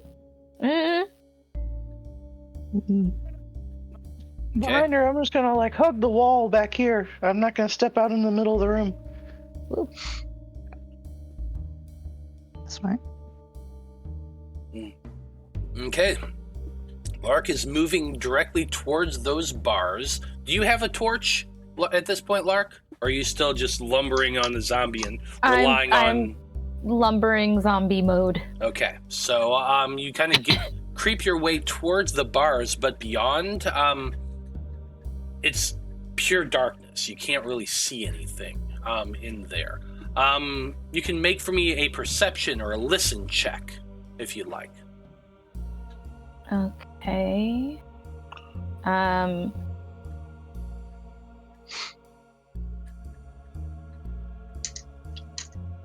Could I use my investigate talent for this, or no? Read it for me real quick. Checks you make to extract information from your surroundings, such as, like, finding a book in a library, gathering clues from a crime scene. May use a D8. I'll allow it. Why not? Go for it. Roll a D8. You're aiming for a 5.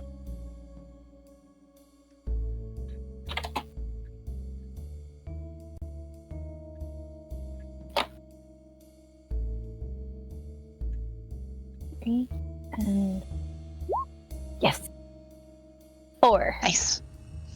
Nice. As you're approaching the bars, in your zombie kind of guise, you hear a little bit of and then a whisper, and a little bit of rustling, as though like fabric moving.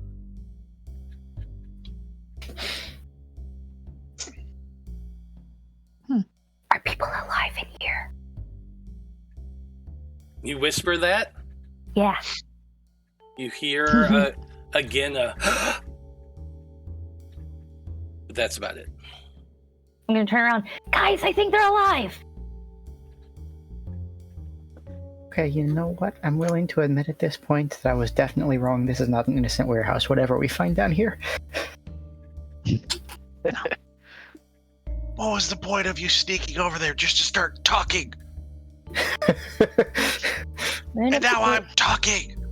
We're in a big empty room. I wanted to make sure there weren't scary things in the jail cell. It looks a big empty room, doesn't it? But is it? Yeah, we did already just see an illusion like a minute ago. Maybe this room is full of people who are listening to us have this conversation. So these are all the purple candles you're talking about over here by the altar? Yeah, on the map they look more yellow. They're yellow, purple. yeah, I mean... Yeah. You can't do nothing about that, unfortunately. Yeah, I have the things I've got, you know. I mean, you'd start approaching and looking at kind of these, I guess, stone... I don't know, beds almost, or... Yeah, honestly, they're benches. They're just stone benches. It's just a long slab of stone with a couple cinder blocks posted up underneath them. So it almost looks like it's like every auction I've ever been to. Yeah, or that, yeah, the auction, or I was thinking like a sanctuary altar. I don't know. I was raised Catholic. This looks like a church to me, but you know. Yeah. You mean Church of the Five? Yeah. Yeah, I mean, he kind of be walking through, making sure there is nobody up by the altar, or there's nothing that's easily going to jump out at us. And then he'd kind of join Lark. Well, make me. So you're just kind of doing a quick once just by. kind of like Gotcha. just kind of pass it through, just checking, just like making sure a visual check, not a. If you want to have him kind of just do a casual check, give me a perception check. This is not really investigating because you're looking at a distance.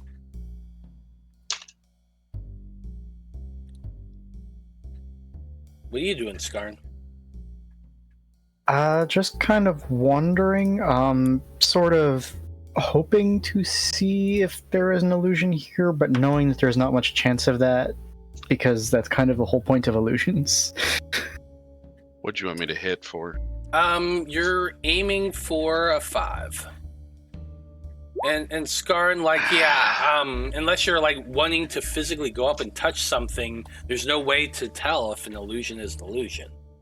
It's a 6, just outside of the Goldilocks zone. You just kind of make a pass by as you're walking. You can see the candles there.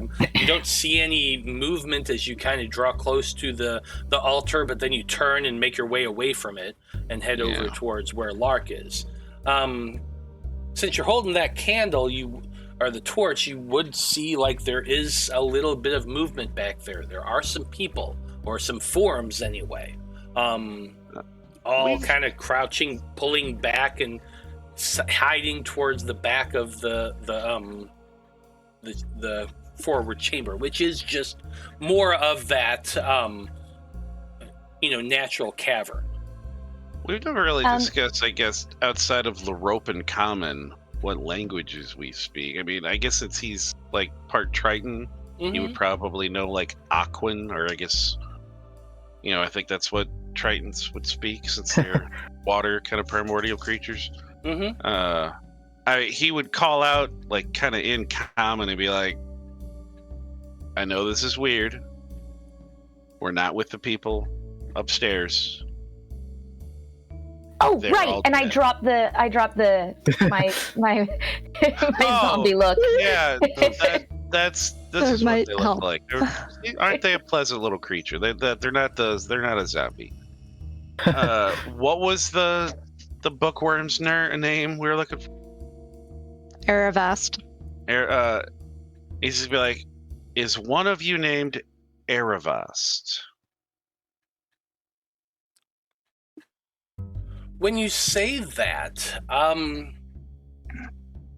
you do see some motions. In the distance, you see that there are 5 individuals there. And one of them does step forward more into the light. Their features are difficult to really see at first, but as they come closer into your torchlight, you do see that it looks like a frail humanoid. Well, humanoid insofar as the same form and shape. Their skin is kind of ruddy red. They have perfectly blue eyes. There's just this very light fringe of white spiky hair coming out from their scalp. They're dressed in very just tattered clothes. He doesn't have a cloak. He just has more of a robe over him. He seems very frail and very much like an old man. And that kind of ruddy, orangey red complexion of his. I'm Aravast. You are not one of the veiled ones. Oh, would you veil this? Obviously not. No, we actually were given your name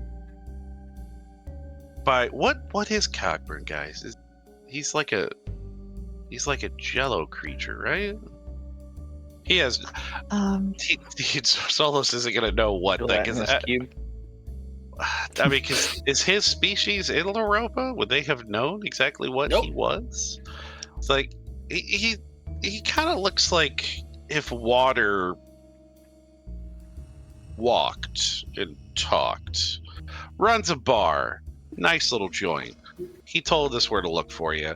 Then the people at the casino, the bartender, who I had to pay a lot of money to, told us that you were taken by these people. So we came to find you. We need your help. I'm having trouble following everything you're saying, but if you're here to free me, then I would be happy to give you any assistance you require. Yeah, we're here to free you. You can see that more of them are approaching as well. Of the other species that are starting to approach, you do see one that kind of looks like a tiefling, very, very bright turquoise in color tiefling with long horns and red hair. You see an individual that kind of looks almost half orcish, but much more human than half orc. Still has the upturned pig nose, still has the dark eyes, but much paler skin and kind of thin and reedy. There is an individual that looks like a halfling, just a straight up halfling. And another creature that kind of looks very similar to the type that were on that flying whale squid. Elvish almost, you've heard them described before, elvish, but much more opalescent skin, much more dark starry eyes and bright hair, but definitely looks like an astral elf. Kind of gives him just the stink eye. Be like, all right, well, we can get you all out of here. We'll figure out what to do with you later, but we can get you to our ship. Or he'd look at you, he goes, or should we take him to Cogbird's place? Do you think we should go there first? Instead of directly to the ship? I feel like we should probably leave it up to them whether they want to go with us or not. Yeah. I don't know why they're here, but if they got for something on the island. Yeah, I have a feeling you guys probably want to get off the rock, don't you? They all kind of look to one another, and there's shaking of heads, and the one guy says, well, yes, I would absolutely appreciate a way off the island. You have a ship. This is so fortuitous. If you can get me away from here, I would be absolutely within your debt. And this is Aravas saying this, or This one is of the Aravas, yes. Yeah. Actually, that's... Oh, go ahead. Sorry, no, go ahead. I was just saying, actually, our ship is kind of why we need your help. We're told you can translate just about anything, and we, on the ship, we'll explain how the ship came to be in our control, but we that's why we need your help.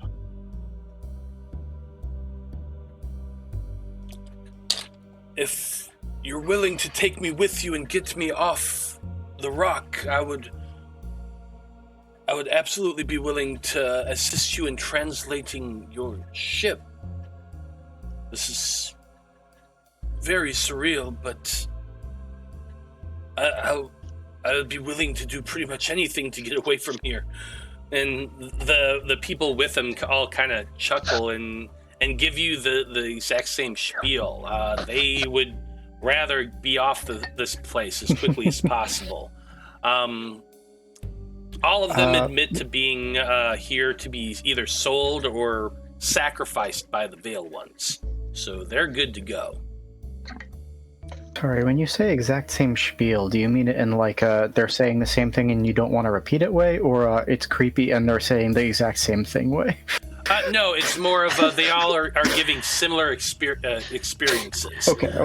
They're either here to be sold off as slaves, or sacrificed by the Veiled Ones. Some of them are just here because the Veiled Ones like to murder people and ritualistically do things, and that's not pleasant. And they have some pretty horrifying stories to tell once you get them away from here. But all in all of them are like, hey, no, if you have a way to get off of here and you're willing to take us with you, we're down to be dropped off somewhere else.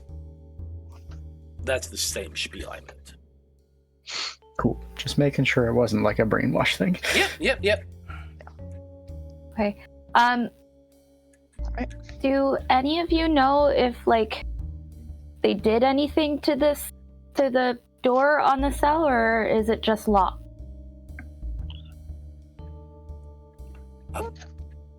They have had a key that they would use to unlock it.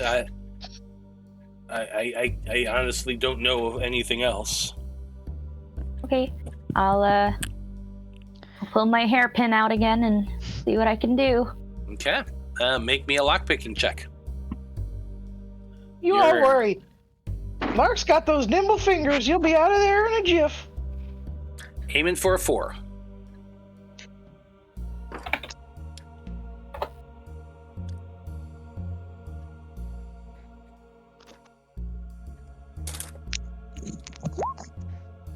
Dang it. Yeah, unfortunately, you get your little hairpin in there and start picking around and working with it, but it's really, really tight. And you start, and you're trying to twist it, but no, you just can't. It's, unfortunately, it will not go with just a simple hairpin. Did either of the culty people upstairs have a key on them? I don't think so. Zolos will kind of gingerly walk over and kind of check the altar. Or, I guess, yeah, it looks like an altar. We're going to go with altar. Just visually look for a key before he actually touches it. There's a book. Oh no. Yeah, go ahead and give me an investigation check. I think you're specifically looking for a key, but you're also just looking for visual information. So, the best thing you can hit here is a 3. Oof.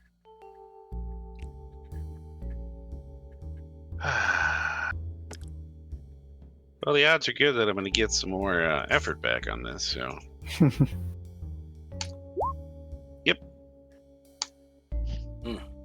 For effort. Yeah, because you just said you're standing there looking... yeah. So he'll get... I guess if he can't see it, he's like... Oh, God. Well, let me tell you what you do see with your 8. Because... You go up there and you start looking. You can see that there is a book on the edge of the altar. There is the remains of a corpse. It looks like a skeleton, but has emaciated, leathery flesh kind of stretched over the corpse. You can see that there are a lot of incision marks and things of that nature, and a lot of runic symbols scratched into the surface of the flesh with probably a sharp object. There is a chalice on the altar as well. It's burnished silver. It's tall and it's not a pimp cup, but it's about the same shape. And that's what you can see on the altar with your 8. A pimp cup? Yeah, I mean, he'd just look over, he's like, somebody come back me up, I gotta get closer. And is the body moving, or does it look like it's... Hasn't moved, no. I mean, he's gonna have the sword out, and he's just gonna kind of poke the top of the skull with it. Nothing happens.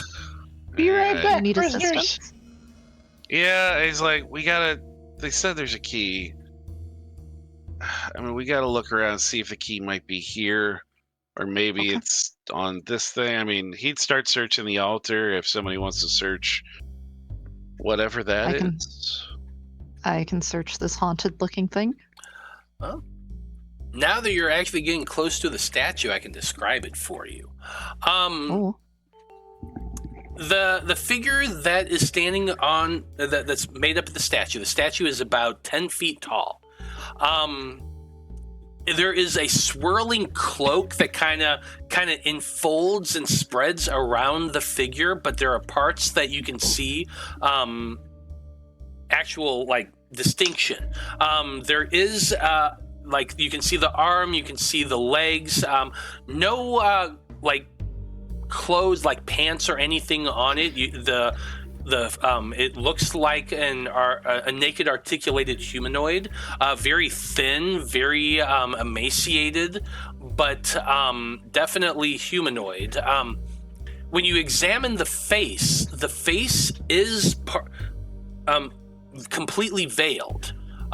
There's a cloak that's pulled up over the head, and then the shape of a veil coming down, but there is chiseled into that veil a hole with an eye, an eye socket that's kind of opened up in the veil itself. It seems to be holding a staff in one hand, and it has an outstretched hand with a book in the other. The staff is long. It looks more like a shaped rod, a long shaped rod, than like a wooden staff or anything. On the top of it, the head of it is kind of big and round and is in the shape of a spider.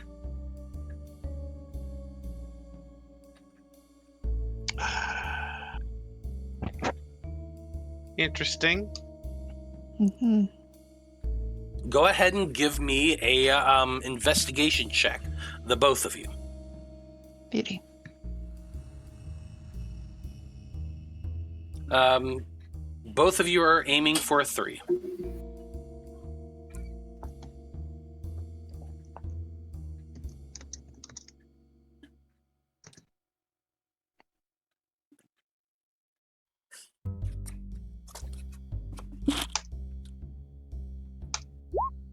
Oh, God damn it. Fucking 7. More efforts. That's 9. Yep. Most excellent. Yeah, the two of you kind of examine it. I've already described the book. As you get closer, Zolos, you do see that the book is,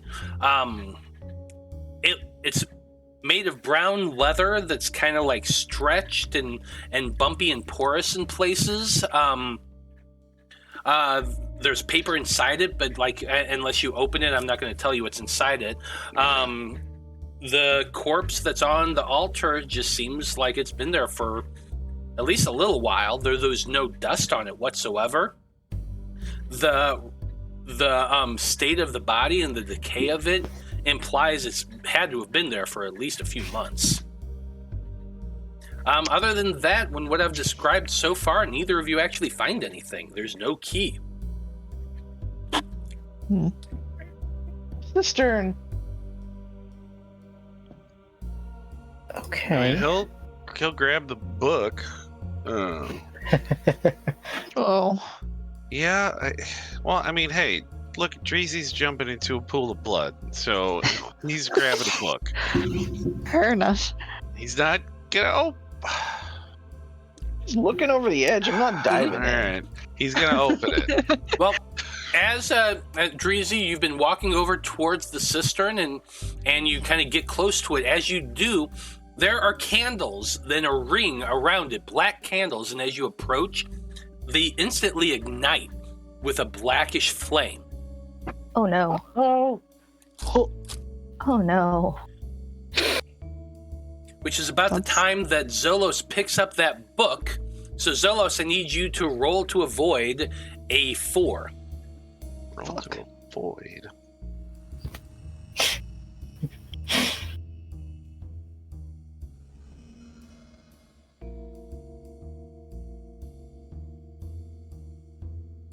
I'm just over here thinking about how I can use water tricks to break the lock, and y'all are setting everything on fire. And Zolos, your roll to avoid is a powered, if that makes any difference.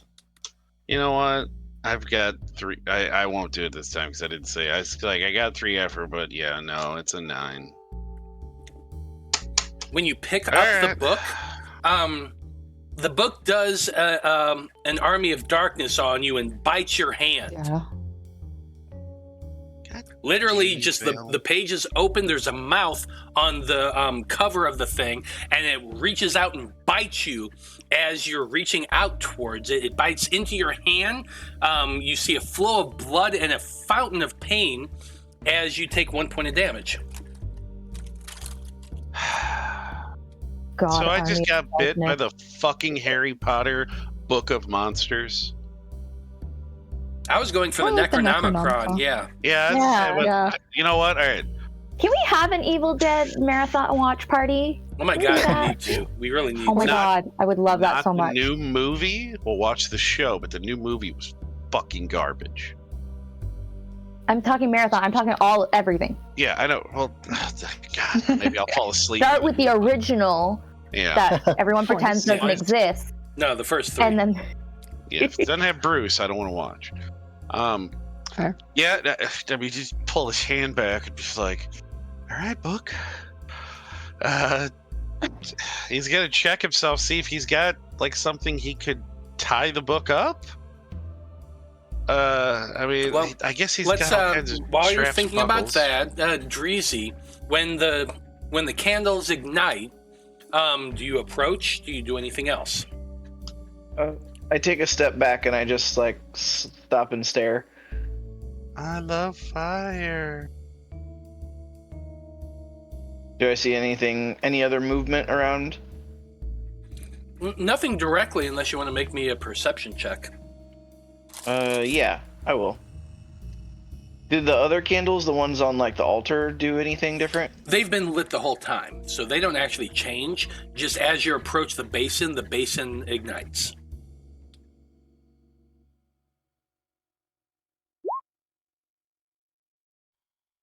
Oh, that's a 2 on perception. Sweet. With the flames igniting, you're able to see much more distinctly into the basin.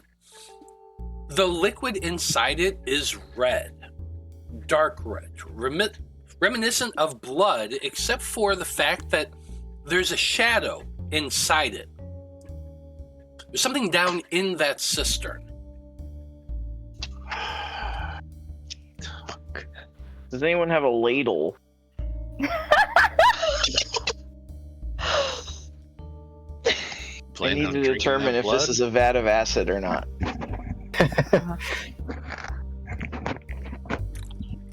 There's Yes, a shadow. does anybody have a ladle?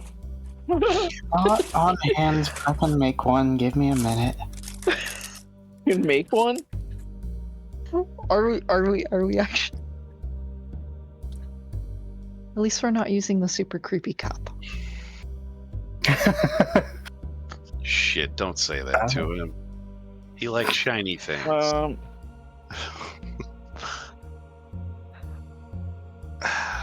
Yeah, I mean, what I've got in mind, it wouldn't be great, don't get me wrong, but since I can control and freeze water, I can just sort of coalesce a shape out of the air and freeze it. So here you go, ice ladle.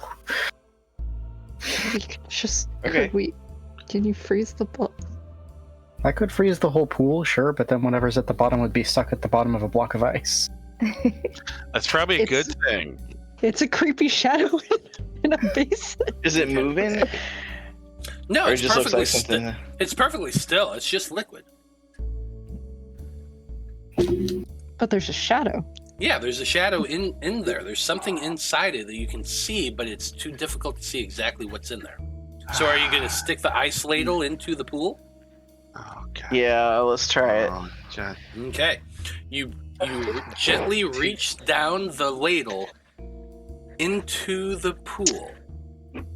He gave It us a sticks chance. down, dips in. You pull up a little bit of the liquid. You bring it towards your nose and you give it a little bit of a sniff. And then you kind of look at it. Give it another sniff. It smells very sweet. It's punch. Nope. You guys want some punch? Please put it back. Don't want us to drink any weird, mysterious liquids. Do you want to try it, Dreezy? Deliciously smell. No, I'm not gonna try it. Please don't. I've been lured into that before. How deep do I think it is? Like, can I reach the bottom with the ladle? You kind of stick your ladle down and jingle about, and you don't feel the bottom, but you do feel something in the center of it, and you kind of tap around it, and it's an elevated section in the center of the pool. You're tapping the ladle, and you're hitting the bottom of it, and you're kind of feeling around, and then you feel something scrape against it. Like, you know that feeling when you're scraping a piece of metal along a piece of stone? Yeah. That's what it feels like. Okay, interesting.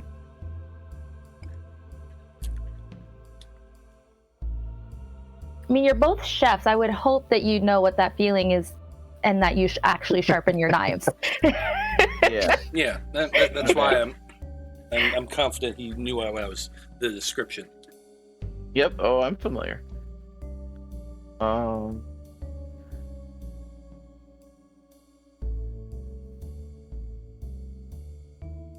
right. I pour the liquid I have in the ladle. I just pour on the ground. Does anything happen? No, it pours on the ground and splatters, and there's a little bit of red liquid on the ground. Okay. All right. I'm gonna go over there and lean over the edge and reach my hands in there. Okay. You reach your hand down in there and start swishing around, feeling about. Make for me a coordination check. This is your ability to find something via touch. Oh, geez. Boomy, now we're both covered in yuck. You're aiming for 6. It's not too hard. Jeez. You're reaching down and you push the thing and it kind of slides off the ledge and down into the deeper part of the pool. You kind of fish your hand around, but you can feel like the ledge in the center, but down lower, your arm goes all the way down up to your shoulder, and you can't feel the bottom. So you have to pull your hand back out, and now all the way from your shoulder to the tip of your finger is coated in sticky, sweet-smelling, reddish liquor. Oh boy. Well, there was something in there, but I may have dropped it. Hey, Zolos, want to lick this off my fingers? Tell me what it is? Hey, no. No licking. I mean, I'm into a lot of stuff, man, but no. This might. He's more and more. It's like he goes. No.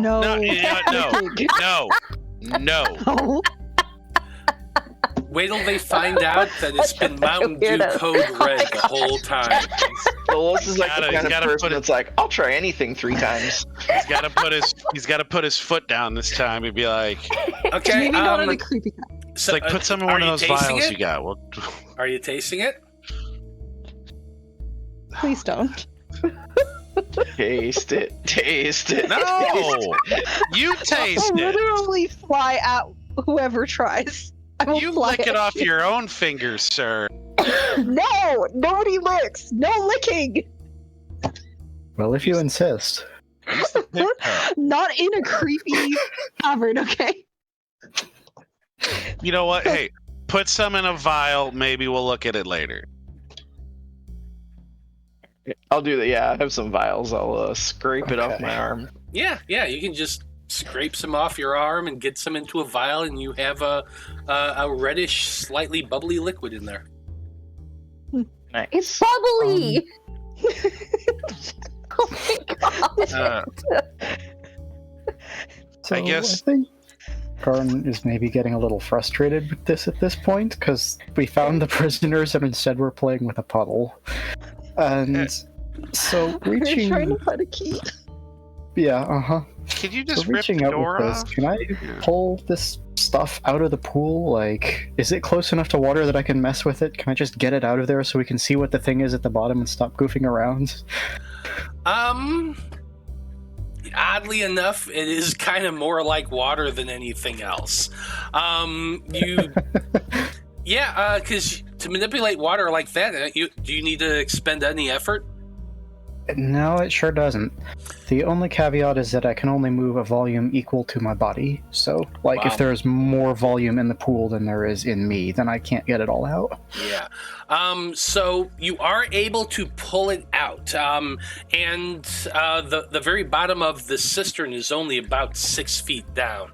So while Dreezy, being as tiny as he is, couldn't reach the key, once you pull the liquid out and look down there, you can see it. It is an actual key. It's rusted, it's corroded, it's kind of brownish and flaky. But it is there.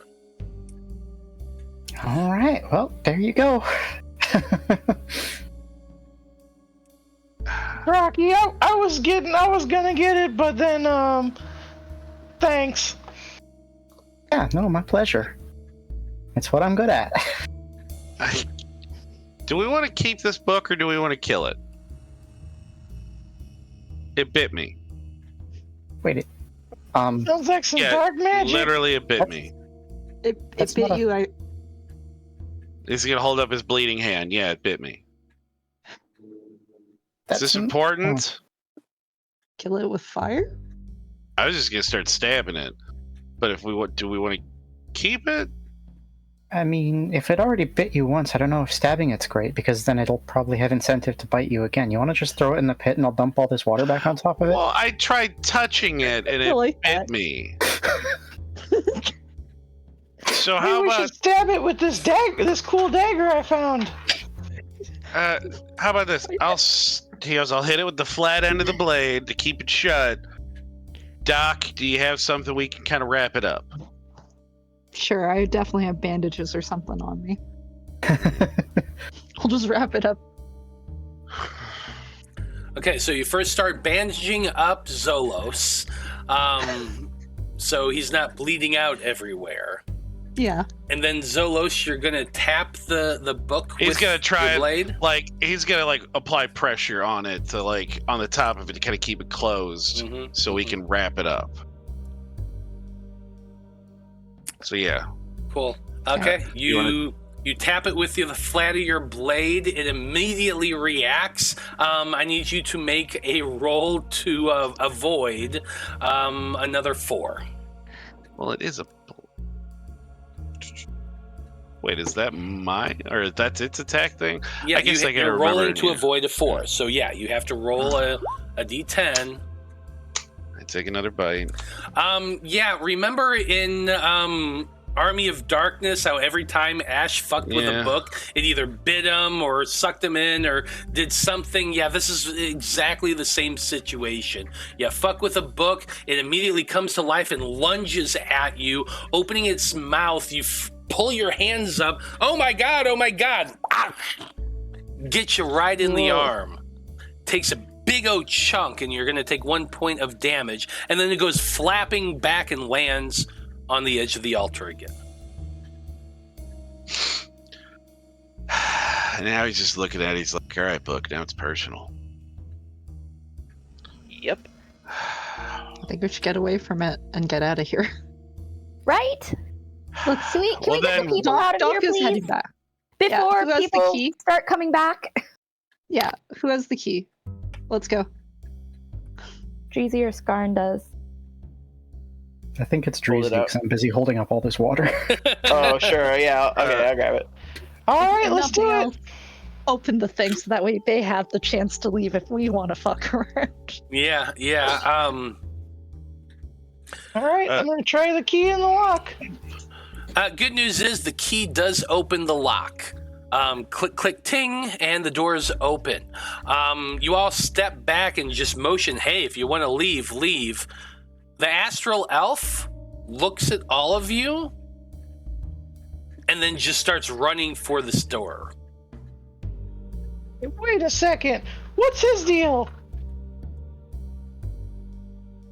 And it just straight up pieces the F out. They were on that whale thing. Clearly, it they didn't want to be our attacked us. friend. Yeah, but you know what? This one was captured. It's scared. You said there were candles? Maybe they'll Burning. maybe they'll remember our kindness next time. Yeah, all the Maybe. candles That's what around I the hope. altar. All the candles around the altar are lit with black flame. All the candles around the cistern are also lit with black flame. Though when Skarn lifted up the water, the flames died out. Like so, died out. did it get put out? Like it was dashed with liquid? No, That kind as of though put- they or- just kind of went down again. Oh. Alright, that's weird. Well, he's got his torch still. He's just gonna toss the fucking torch on the book as he's walking away.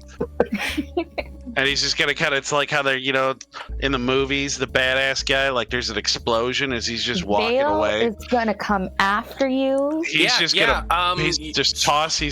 throwing the fucking. You How turn obsessed was Vale with books? You turn and toss the torch on the book. I need you to make a roll to avoid a 4 again. But he's all right. He's You're walking. throwing. Yes, you're Yeah, but throwing how- it at the book. But don't I get to attack the book? I thought you're just Yeah, throwing he's it at him. fucking throwing a torch of flame at a I mean, book. sure, you can still throw it at it if you want to. That's fine. Go ahead and make a Yes. roll to attack the book. What's the book's defense? Not its attack, but its defense. Also It's a 4. book. It's a book. Yeah, fuck that book. Yes, it That's a definitely 1. hit. You absolutely right. You hit it with that torch. I was just gonna give it to you, but you wanted to roll. It definitely hit. Boom! It hits the book. The book immediately reacts. Roll to avoid a 4. It's a book, and it's gonna catch on It's fire. a magic book. It's Vale's magic book. Yeah, well, you know what? Maybe I finally get to kill him, because you remember Blood 1 and 2. You're not At one blood. point. Yeah, hey, well, you know what? It transferred. Does Zolos even know blood? I think not. Well, he doesn't need to know blood to have a kindred spirit with a beautiful creature. By the way, they are both beautiful. Yeah, he takes another point of damage. It does Fuck take it, another you know. point of damage as he gets bit for a 3rd time. You said you were turning and walking away, so it's biting you Well- on the ass, Zolos. Well, he's throwing. Whatever. You said you were gonna throw it. He'll drink then a walk potion as away. he's got the healing kit to die. He's gonna drink one a little potion. He's just fuck. It's like, you know what? We're setting the fucking warehouse on fire as he's leaving. Was there other buildings close to the warehouse? Close-ish, or Ish, yeah. would a fire set those on fire too? I mean, it depends on how windy it is, but then again, we're in It's the in middle of space. space! Yeah. Yes, that's my point. Space. There's no wind. I mean, We're in does an the asteroid have a artificial- rotation? Yeah, We're unless in an artificial environment here. they've just got they got some they got giants sitting there doing giant feathers. Yeah, I mean, I will So- remind, from the physics standpoint of the game, I will say this is that, every body in space has its own gravity and holds its own oxygen in. The larger it is, the larger the oxygen. This is a pretty big place. There is oxygen. Is there wind? It's kind of weird. Probably not in the way we experience it. Well, we need to. I mean, there's a lot of dead stuff in here. We don't want them using this place anymore. I have a feeling the casino people won't mind. That's fair. Do whatever you want. It's almost like the book kind of moves up and down like it's waving at you as you walk away. Oh, well, it's going to die anyway now, so... Its owners are gone, so it's like a puppy without an owner. It's going to eventually just get lonely and kill itself.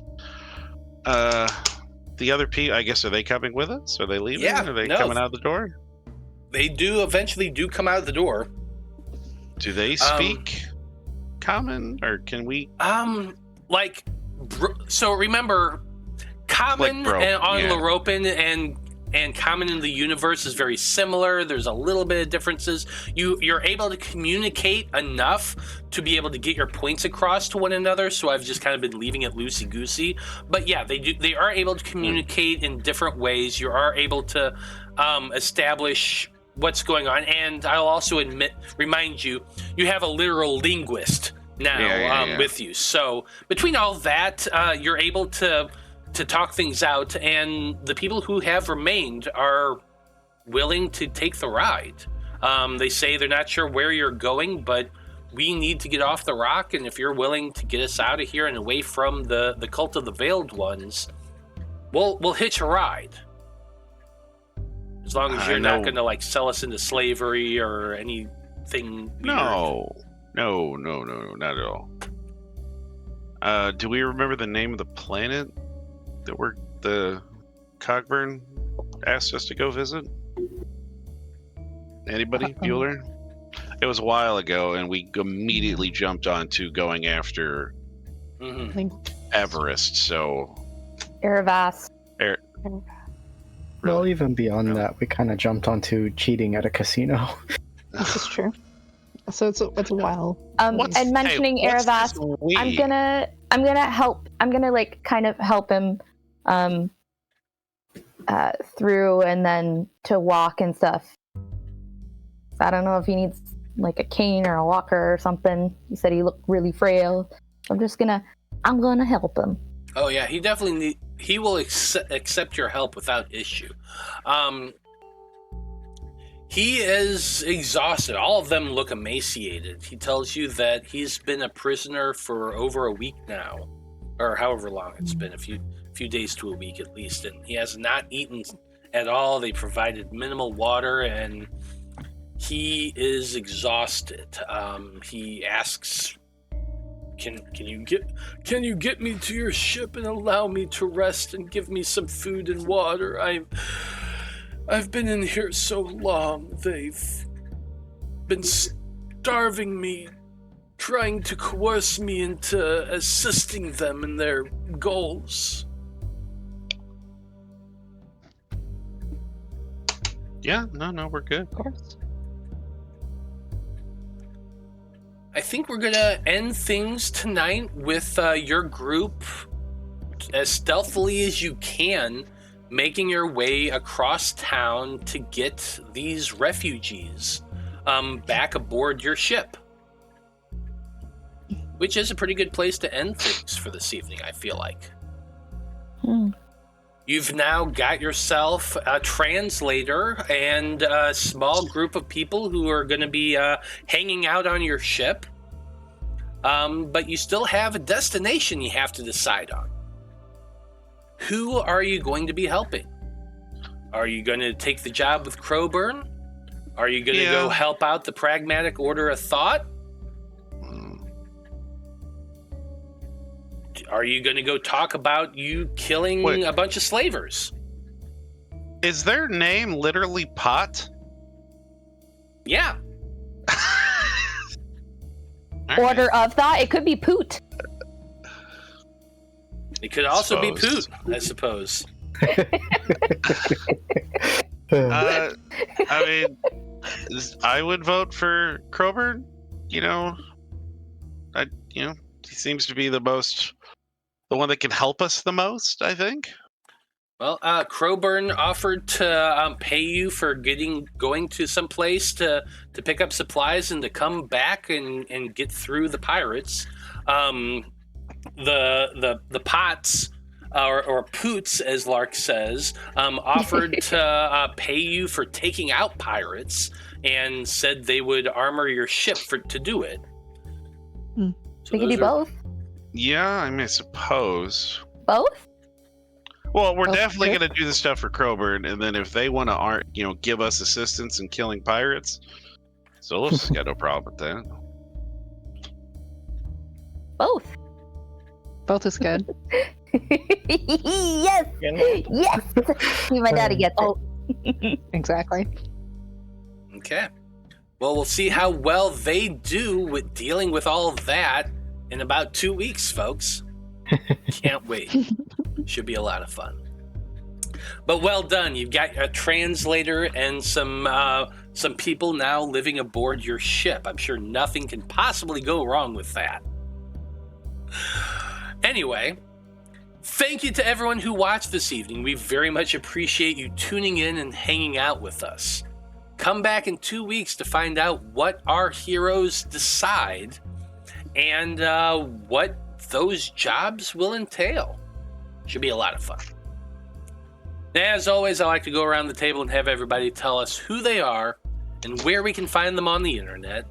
And Zolos, you're the one who did the recap, so why don't you go ahead and go first? I'm Joe. Played Zolos Vohnagath tonight.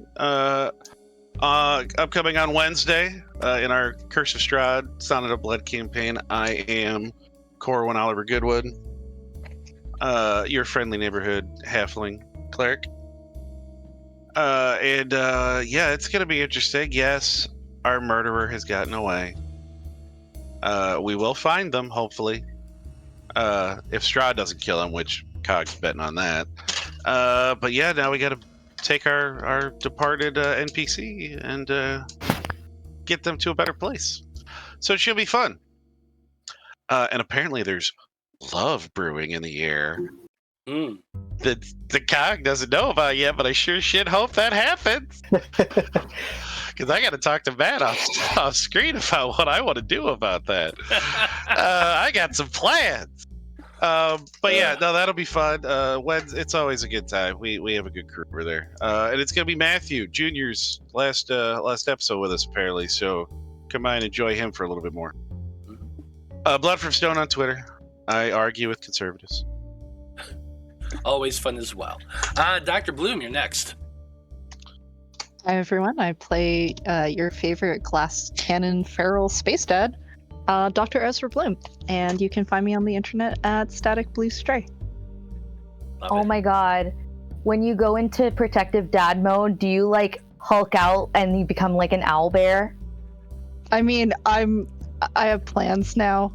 The trajectory of Dr. Bloom has changed Love very it. dramatically. Can't wait to see that. I'm so excited. Dreezy, you're next. Hey, my name's Coins. I play Dreezy Boomy in Æther-Shanties, and if you want to chat with me on the internet, Twitter, Blue Sky, Discord, everything's at Devil Fetish. Right on. Lark, you're next. Oh boy. Hi, Alyssa. I play Lark here. I also played Xenia over on the Sonnet of Blood campaign and murked their NPC buddy on behalf of Strahd.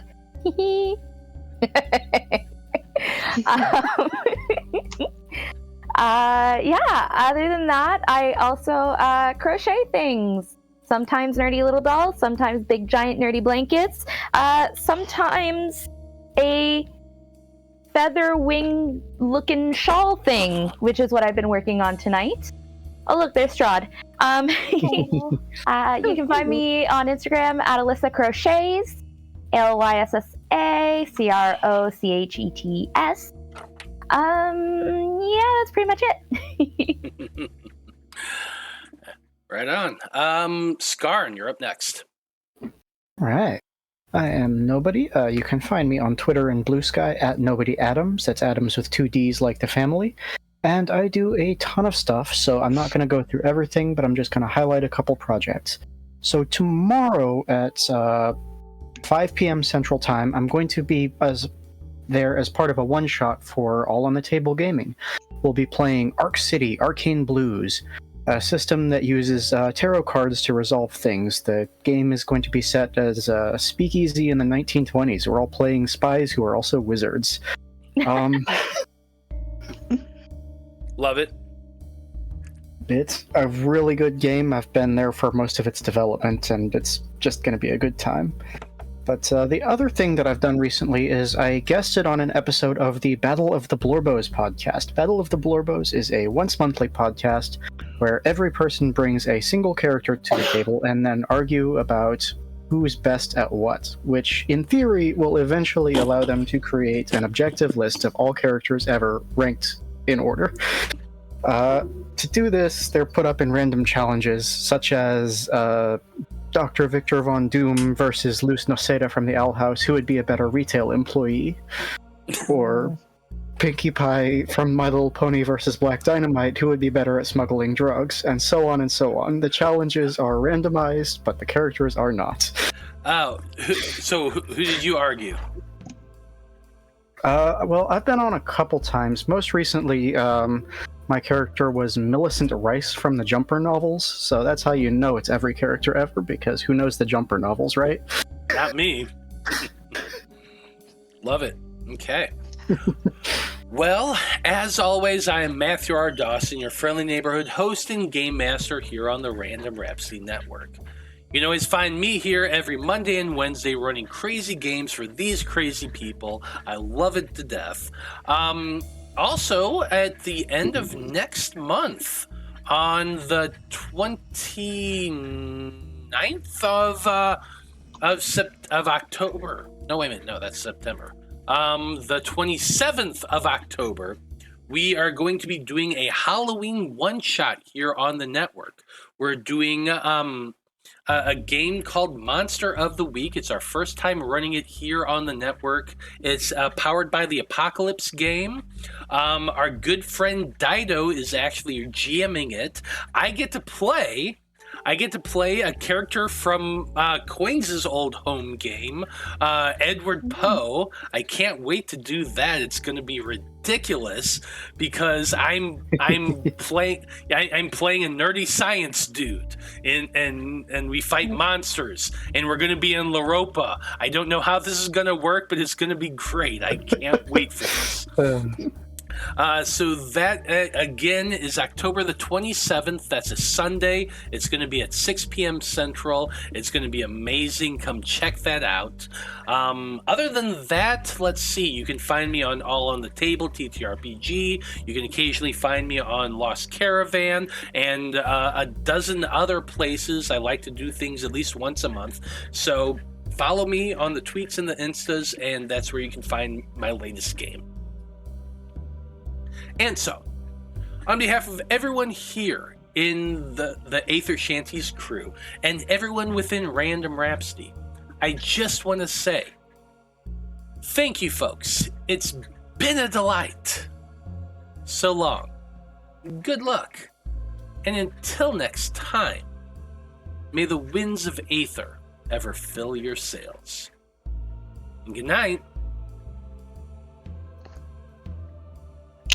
Peace.